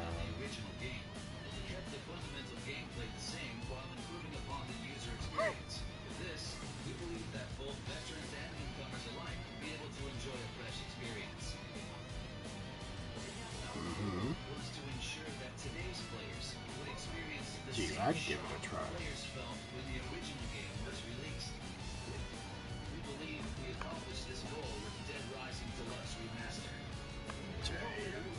I like it. Dude, if they remake Dead Rising 2 and 3 like Exactly, bro. Dead Rising 3. Wait, was it 3 or 4 that had the car guy? I think it was 4. Yeah. 4 had the car guy. I hope they bring him back too. But bro, if they remake Dead Rising 2, 3, and 4, oh wait, that would be crazy.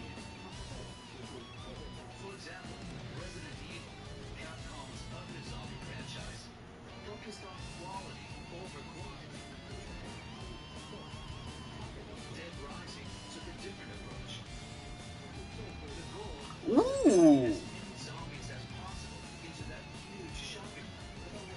Okay.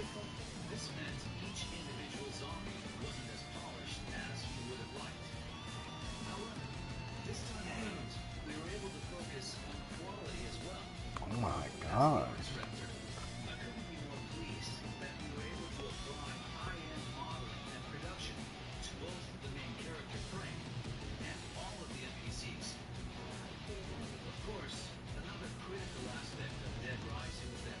Mm.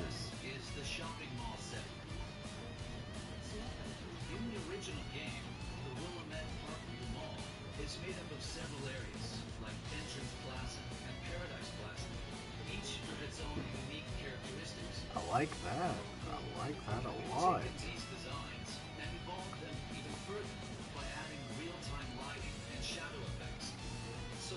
Yo.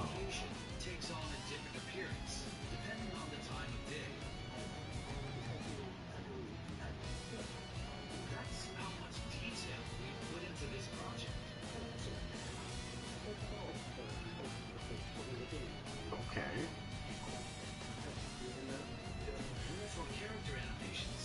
Okay. What you mean? You know what? I like that. I like that. Keep that. Keep that, please.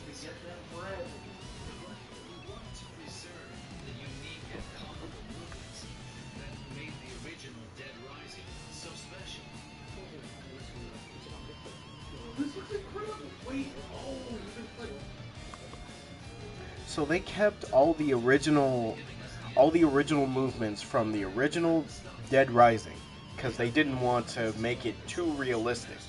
I actually like that approach. Yeah, because Dead Rising has always been like cartoony dumb. And you know, I feel like that's a problem with most games because they try to be too realistic. Yeah, they try to be too serious. We also knew the original game was released 18 years ago, and that improvements were needed to reach a modern audience.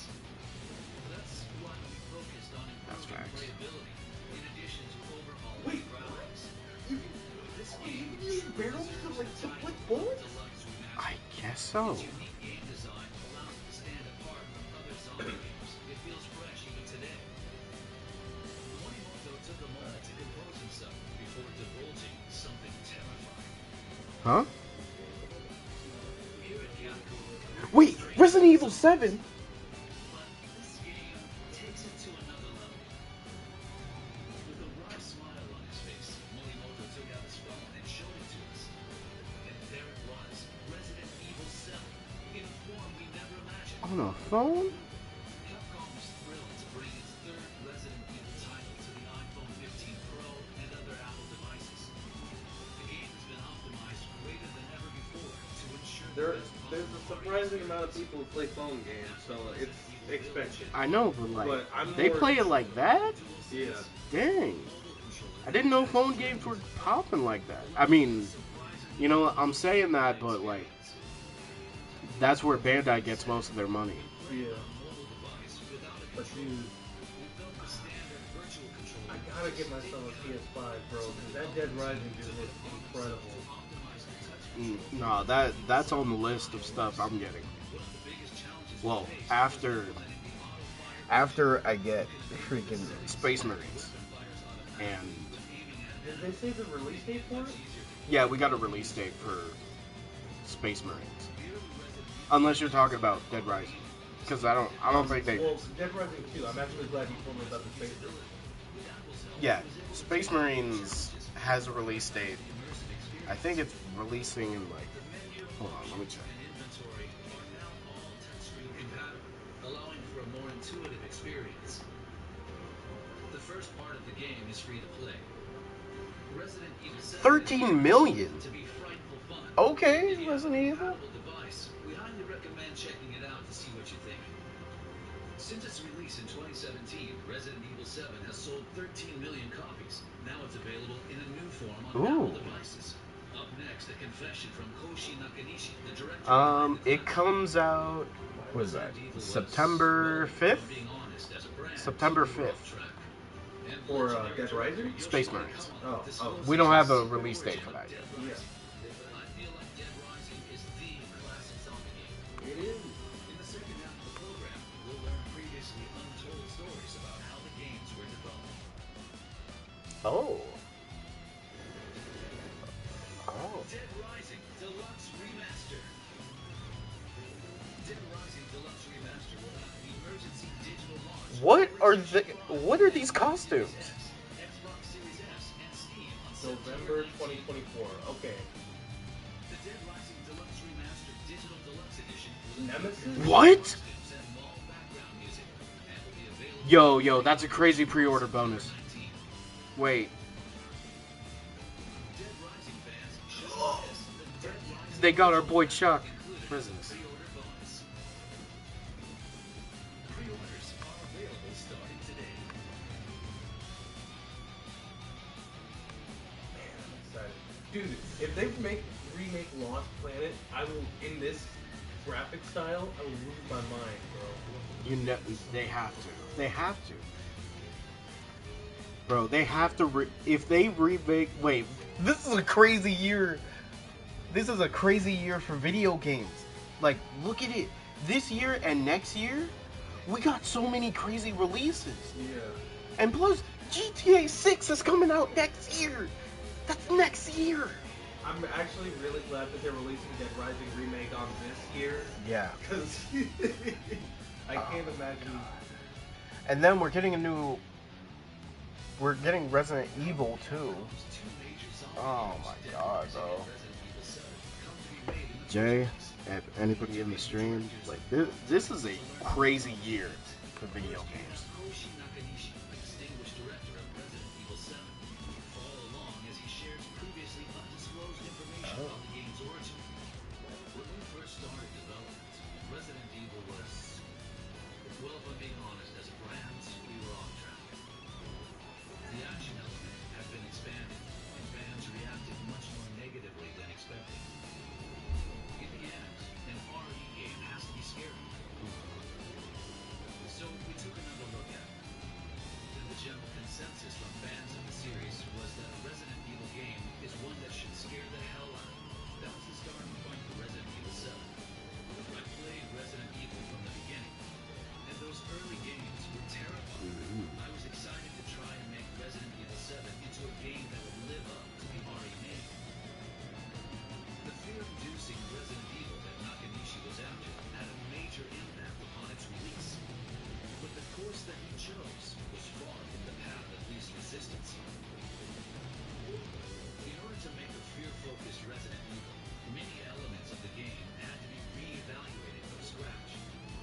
I like that. from a safe distance behind a character.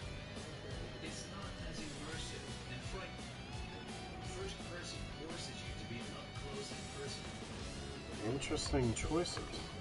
I do like them though. And that's exactly what we were trying to accomplish. But what is the showcase? Like, can we see something else or something? The target I audience believe. Hold on, let me look in the description. we weren't sure whether to target a cast So this is a 25-minute live stream sharing the latest information on Capcom titles. So I believe the main ones that they're focusing on are Kunitsu, which we saw a few minutes ago, Dead Rising Deluxe Remaster, and Resident Evil 7.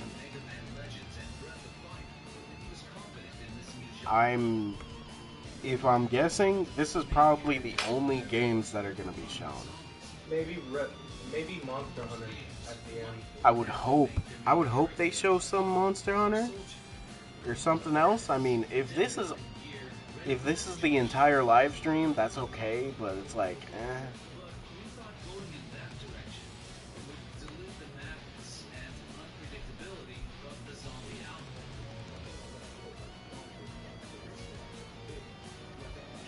So, we made him a journalist. We focused the story on him being trapped in a place full of zombies, trying to escape, and rescuing survivors along the way. I mean, so that they can all make it out together. yeah, Jay, I don't know about this. Colin faced challenges during development. It's clear, though, that he still has the same passion for the game. In terms of the narrative, there's a zombie outbreak. We wanted the player to encounter people trying to escape, and others who have become a bit unhinged, making them feel like they're trapped in the outbreak. On the development team, we all felt like it was a fun game. Really? But others who saw the game were kind of taken aback. Some even asked whether it was okay to make a game that was so violent. For a second, we started to doubt ourselves. Such an innovative project was bound to grapple with internal friction. But Colino had a trump card to play: fan expectations. We previewed it at a game show and got mobbed. Players loved that you could use a parasol to kill zombies or put buckets on their heads. That's when I knew we'd done it. I still can't say whether it was targeting core or casual players, but everyone loves zombies, and being able to mess around with them in so many ways. I thought people in Japan and abroad would all like the game. However, RE4, a game without zombies, was released the year before. Was dead Yeah, I agree, Jay. They should have all the talk could have been separated.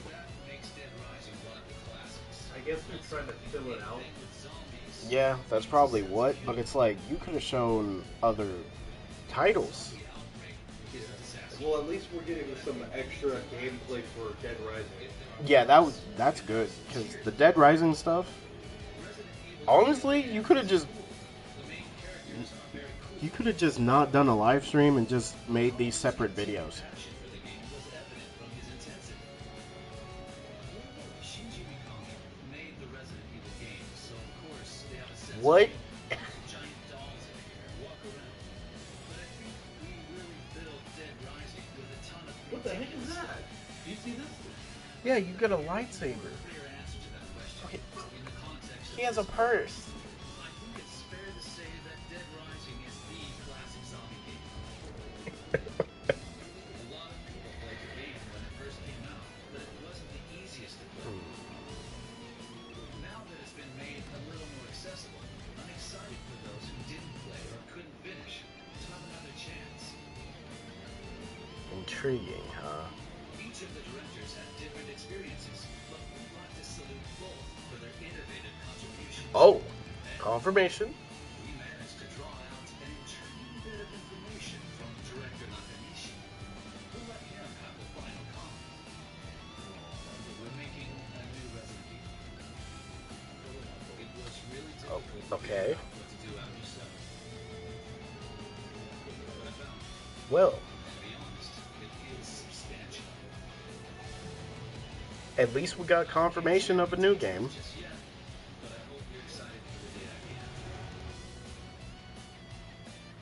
Oh yeah, Kinitsugame's demo. Gonna download that in a few minutes. Here's a quick Excited for roundup that. of the games we introduced today that will be launching soon.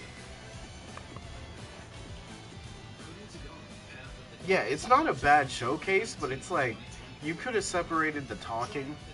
But I understand they're just trying to make sure they make it the exact time they said they would.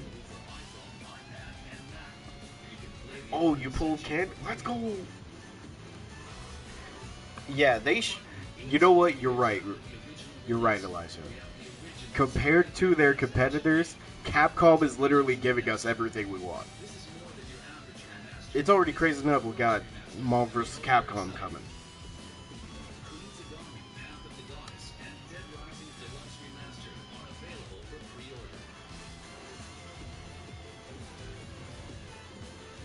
That's all we have for you today. Thanks for watching. It's not too much, but it's good enough. I Wait. Oh. Dude. yeah, I know you saw Dragon's Dogma. Free trial campaign. Saved data from the trial can be transferred with purchasing the full version of the game. Venture forth and get a taste of adventure. If anybody in the stream hasn't done it, please get Dragon's Dogma 2. It's a fun game. It's Bump good. up those sales. Please. Why are we still talking about Exo Primal? Stop it. Everyone's saying L. Look, man. I mean, they were probably like us and hoping there was Monster Hunter stuff. Because let's be honest, we're all just looking for Monster Hunter stuff.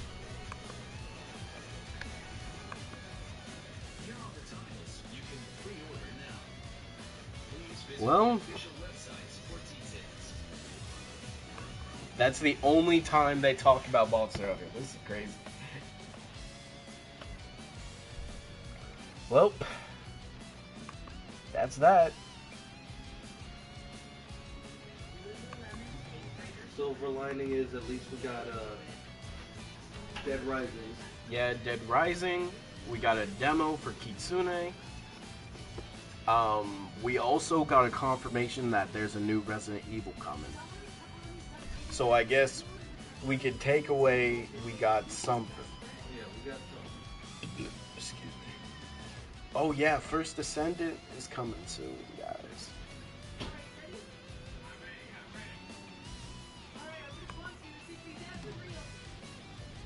No Devil May Cry, no Dino Crisis. Bro,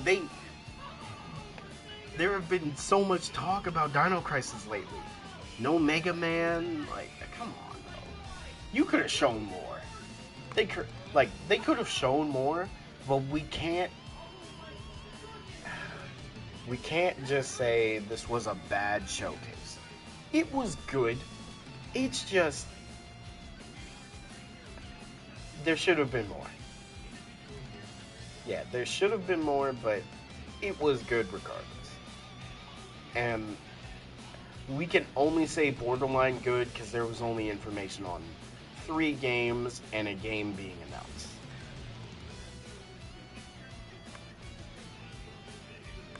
That's just very unfortunate. I want it that way. Tell me why it ain't nothing but heartache. Oh yeah, First Descendant though. When that comes out, Jay, I'm hoping First Descendant works for you this time, and hope it's not, racist like last time. Wait, someone is playing Star Wars Hunters. Flats and Emong. Wait, hold on, I gotta watch this.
there's a Hellboy trailer?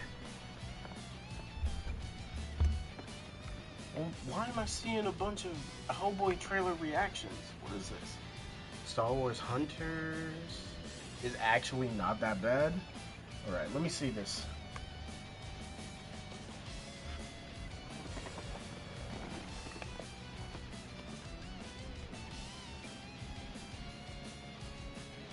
So, Jay, what is Star Wars Hunters for? Is this only a PC/phone game?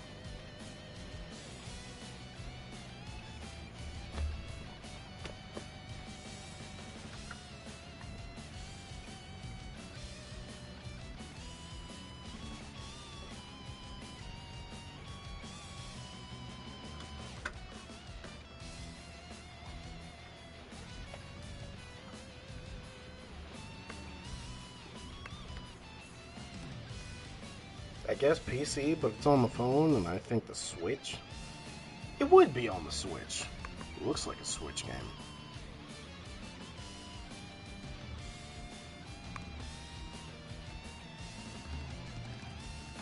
But okay.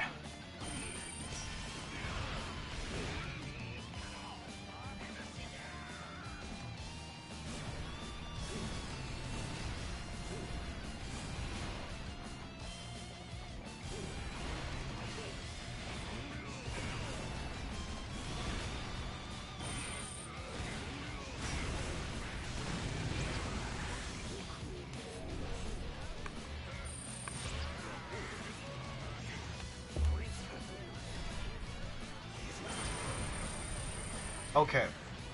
And you know what? Man, I want to talk about some real life stuff. And I'm not talking about like my personal life, but there's been some stupid decisions happening in IRL. Like, for example, who here saw the presidential debate?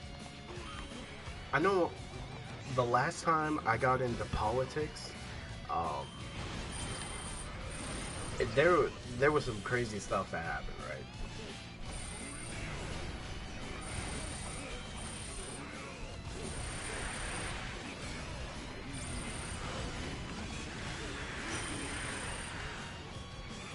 But the presidential debate had me realize, when was the last time we actually had a presidential debate that felt like a presidential debate?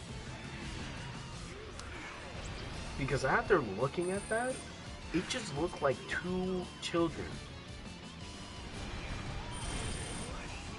It looked like two children, and the only adult is trying to make sure they don't fight each other.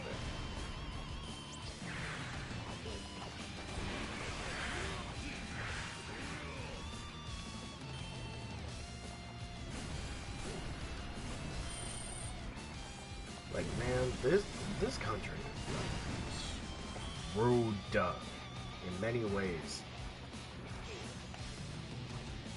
I feel like Koei Tecmo overcooked when they made facts. Film Red Shanks literally has everything. And like, don't get me wrong, we got Roger, right? And Roger is he's just Death the character. He has good range, he has good movement, good buttons, and not to mention he can increase his own damage for no reason. He didn't even need it. But Film Red Shanks, it's just the fact that compared to these other characters, and again, Roger has great of everything, but Film Red Shanks can break guards like it's nothing. He can literally handle most, if not all, endgame content in this game. How are you still alive, Sabo?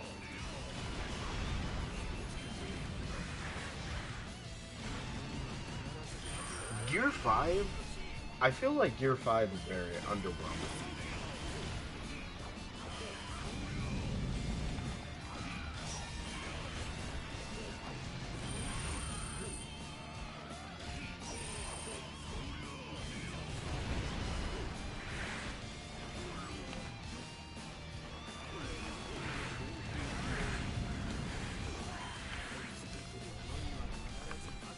Okay, actually, Jay, this game looks fun.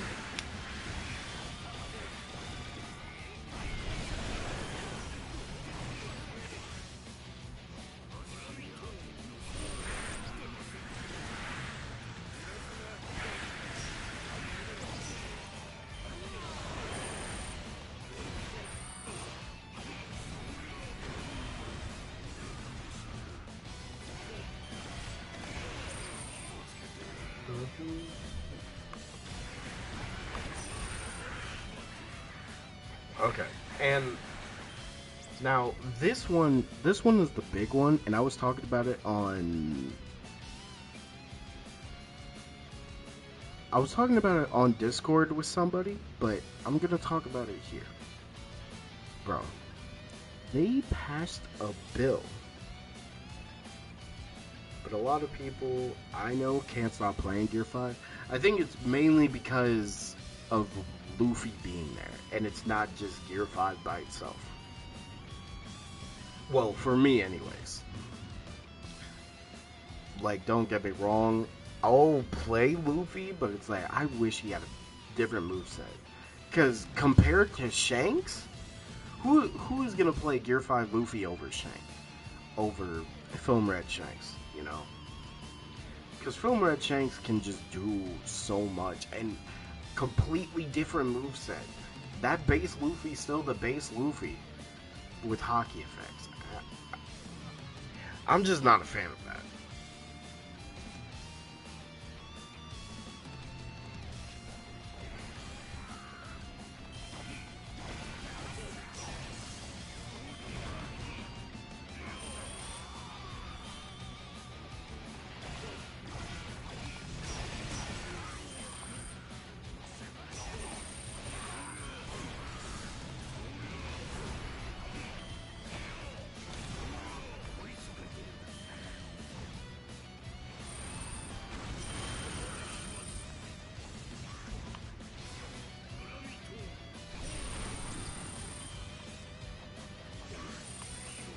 Okay. Now another thing that's happening that is actually a problem is that somehow a bill where if you are homeless, get you get jail time is one of the craziest things I've ever heard. So now, not only are they making it hard for the poor, but if you're poor and homeless, you can be put into jail. What? Yeah, they did this. They did this, Isaiah.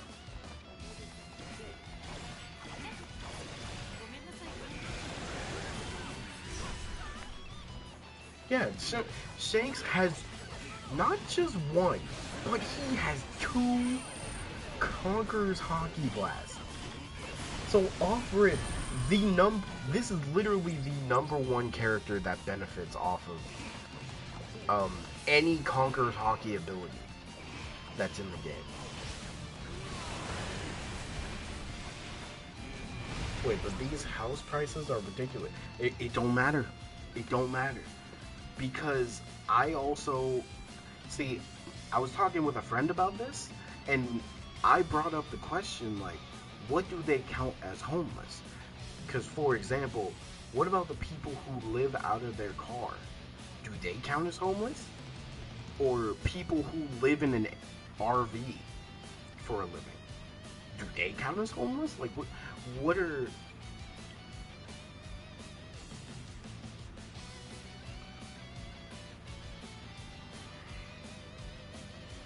So, yeah, alright. And they're gonna arrest people for not being able to afford one. If you are homeless, you get jail time. Hold on, I need to look it up again because I want to see how many years.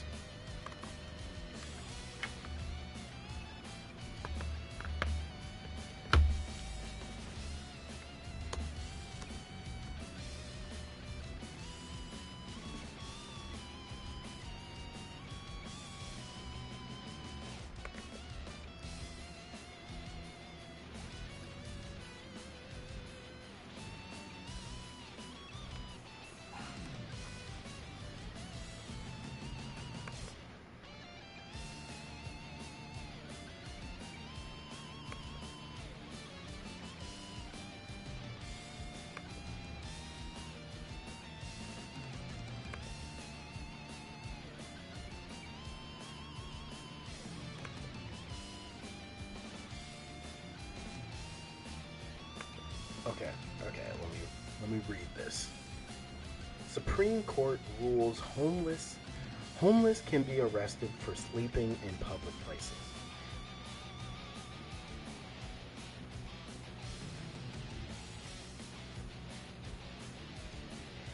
They decided that it is constitutional to arrest or fine. Now, listen to this.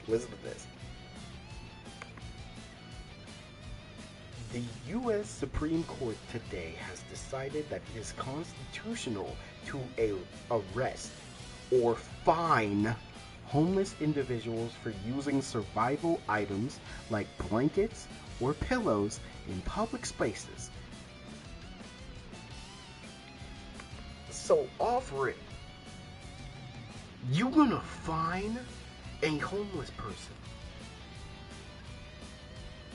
You're fining somebody that doesn't even have money? What are we doing? And for using survival items like blankets or pillows, so we can't survive now? If you're homeless, you can't survive? What are we doing? Arresting or finding people for trying to survive is expensive, counterproductive, and cruel, says the director of National Homelessness Law Center. The literal director of homelessness is like, what are y'all doing? It's literally inhumane.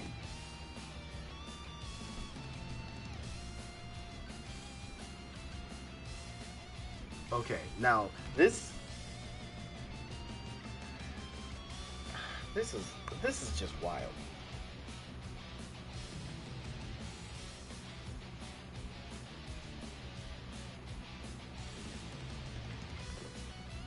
So penalizing individuals, including many with mental health and other disabilities, for merely trying to live is not only cruel but also counterproductive. This decision, which stands in stark contrast to the beliefs of the majority of Americans, which the homelessness crisis across the country. Cities are now further emboldened to ignore effective housing-based solutions, opting instead to punish those with no alternative but to sleep on the streets. In response to the Supreme Court's decision, see, the thing is, the Biden administration and Congress invest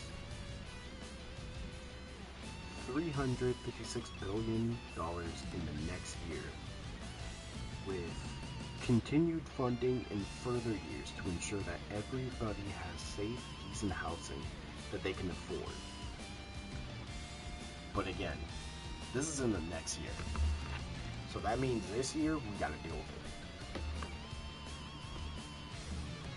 So just take in mind. So that means anybody who is sleeping outside, anybody who has a tent to cover them from rain, if they find you, you get a fine. So it's not either or. You get a fine and be sent to prison. What are we doing?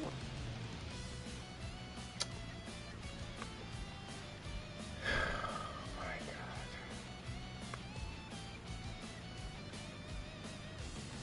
Oh my God.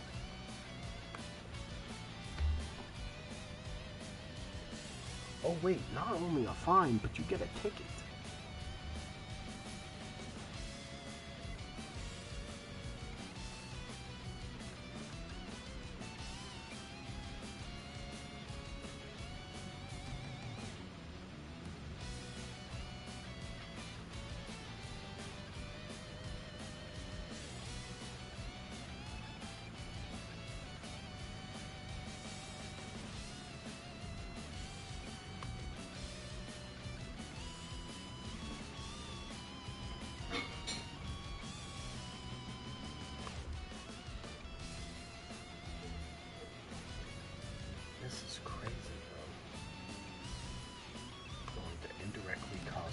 problem for them, literally. The homeless number in the millions, this is stupid. Literally. Like, before it was bearable. Like, prices weren't ungodly. But, you know, I'm just gonna say that ever since Trump became president, the prices have just went up and up and up and up. And then Biden, they just kept going up. And now this happens? And I mean, Biden did a bill, but that doesn't come out until next year. So that means for a whole year, all these homeless people are gonna go to prison. For what? For what?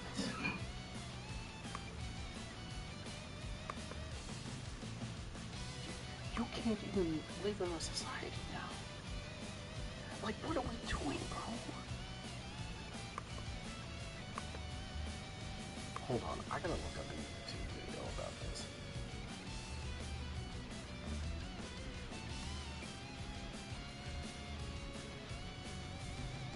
Because I know there has to be some more information about this.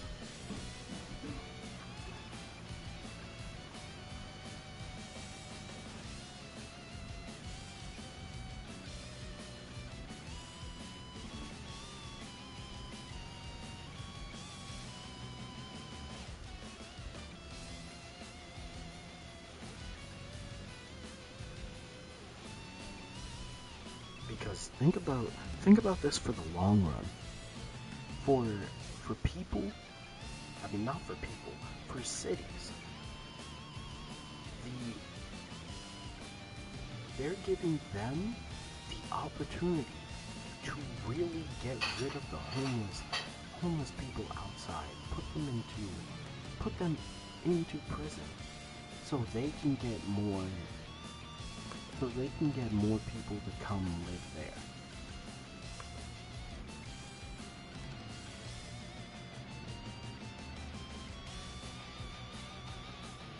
Oh, this is horrible, bro.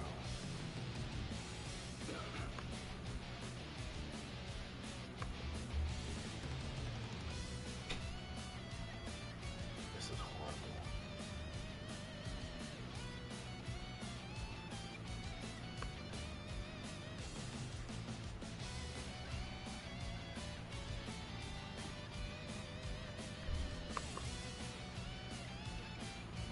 This bill is the lowest point in our history. Literally. And it only gets worse.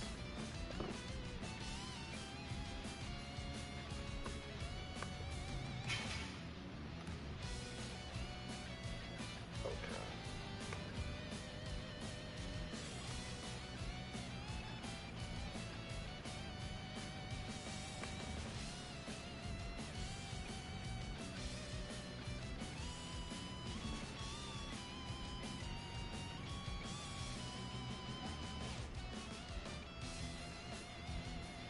But you know what this is also gonna cause? More crime, more violence. Look, it's already bad enough, you know? Like, for instance, I was homeless at a time, and now I'm good. I'm thinking, if this happened when I was homeless, Mom, I would have been sent to prison. For what? Nothing. Like, these, you know it's bad when now the normal regular price for a home is $1 million. At this point, that's the normal price for a home.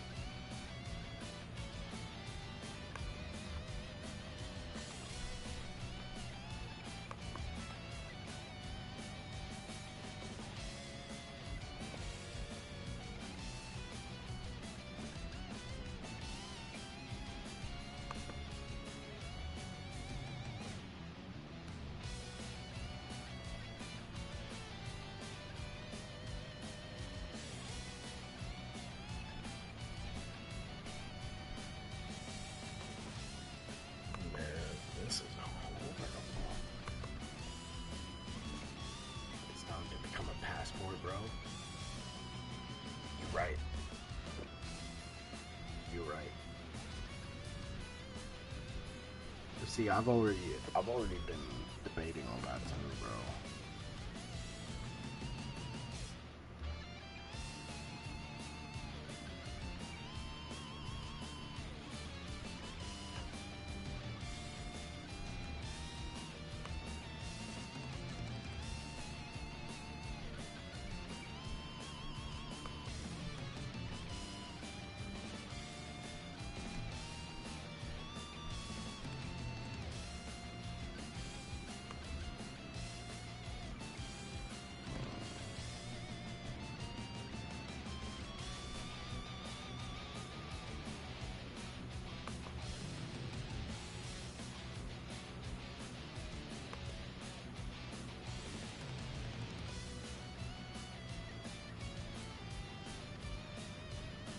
But you know, that does beg the question though.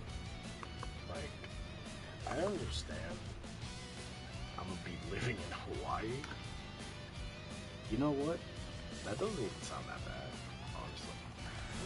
But it begs the question to, like, I understand they want to eliminate, like, homelessness. And don't get me wrong, I understand. They're really only doing this because there's been a large amount of people ending up homeless. But it's like, why not pass a bill to make it easier for the ones that don't have any? Because, like, most of these people, if not half the people that are like that have some type of disability or something, you know? It's just crazy.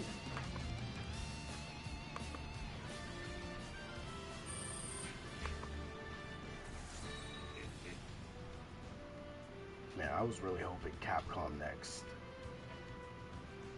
showed more. Well,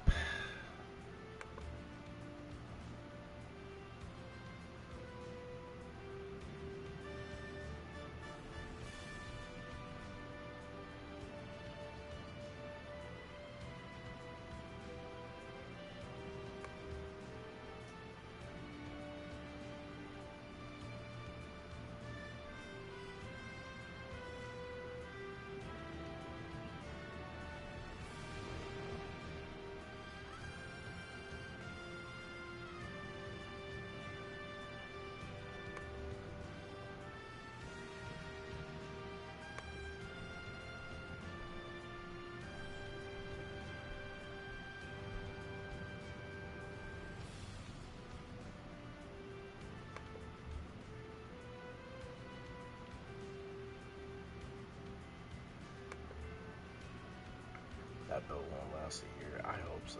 I hope not, bro. Because, sheesh. Oh, I hit the 2-hour mark. Alright.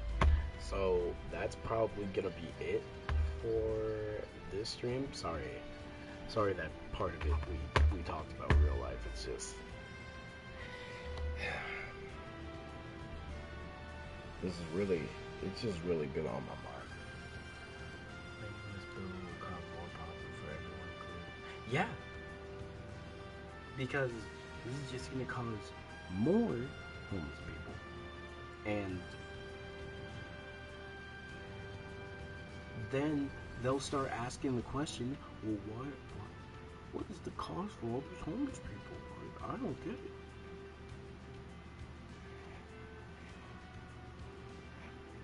Like, for example, you know people who like stream and do YouTube, like me, for example. Most streamers don't have a job. Like, YouTubers who only focus on YouTube, they don't have a job. They just do YouTube for a living. Streamers just stream, and people donate to them.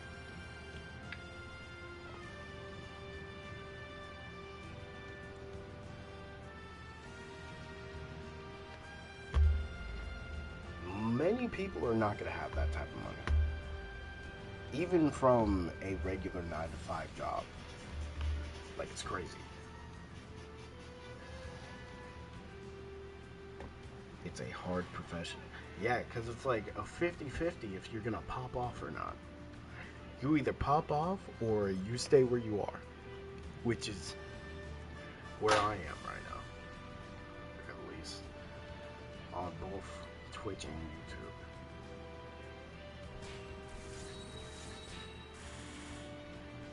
Like, many people will not have that money. Literally, like, the highest paid streamers, if you really look at it, highest paid streamers are more so girls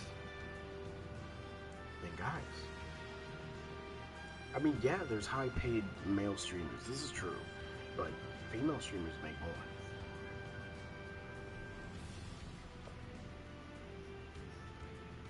And knowing that a regular person with a regular job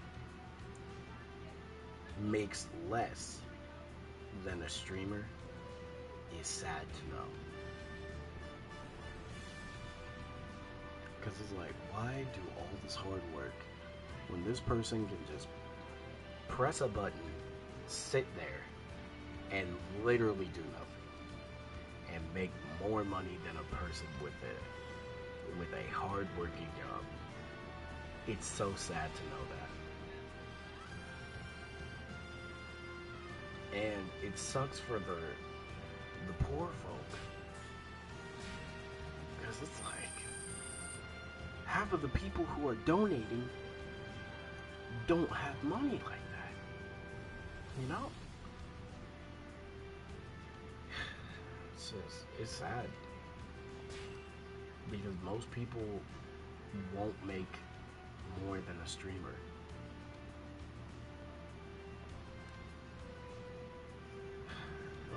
And homelessness has always been a problem. It's been a problem for years. But it's like, instead of doing these dumb bills, y'all could have made, you know what, not even build, instead of doing a homeless shelter, why not do a homeless complex, where it's just a complex full of people who are supporting homeless people? Like, what? Why not make homes for the homeless? That's paid by the government, so they can get back on their feet. I don't know. Maybe that's just me. But I'm gonna go. I'm probably gonna be on Twitch later. I don't even know what I'm gonna do. Probably. I'll play something. I might even play the finals. Who knows? But thank you all. Hope you all have a good rest of your day or night, whatever time zone. Thank you, Elijah, Isaiah, Lava, Nam. Thank y'all for being here. Appreciate y'all. Whoever made this bill, I have no idea how the system works. I'm not an expert, but I can clearly see all the problems. For real, bro. Like, anybody with common sense can see this. But yeah, sorry that I got into that. It's just those two things have always been like bugging me. But yeah, I'll see y'all probably, you know what, if I could stream on YouTube tomorrow, I'll do that. I don't know what game, but I'll play some.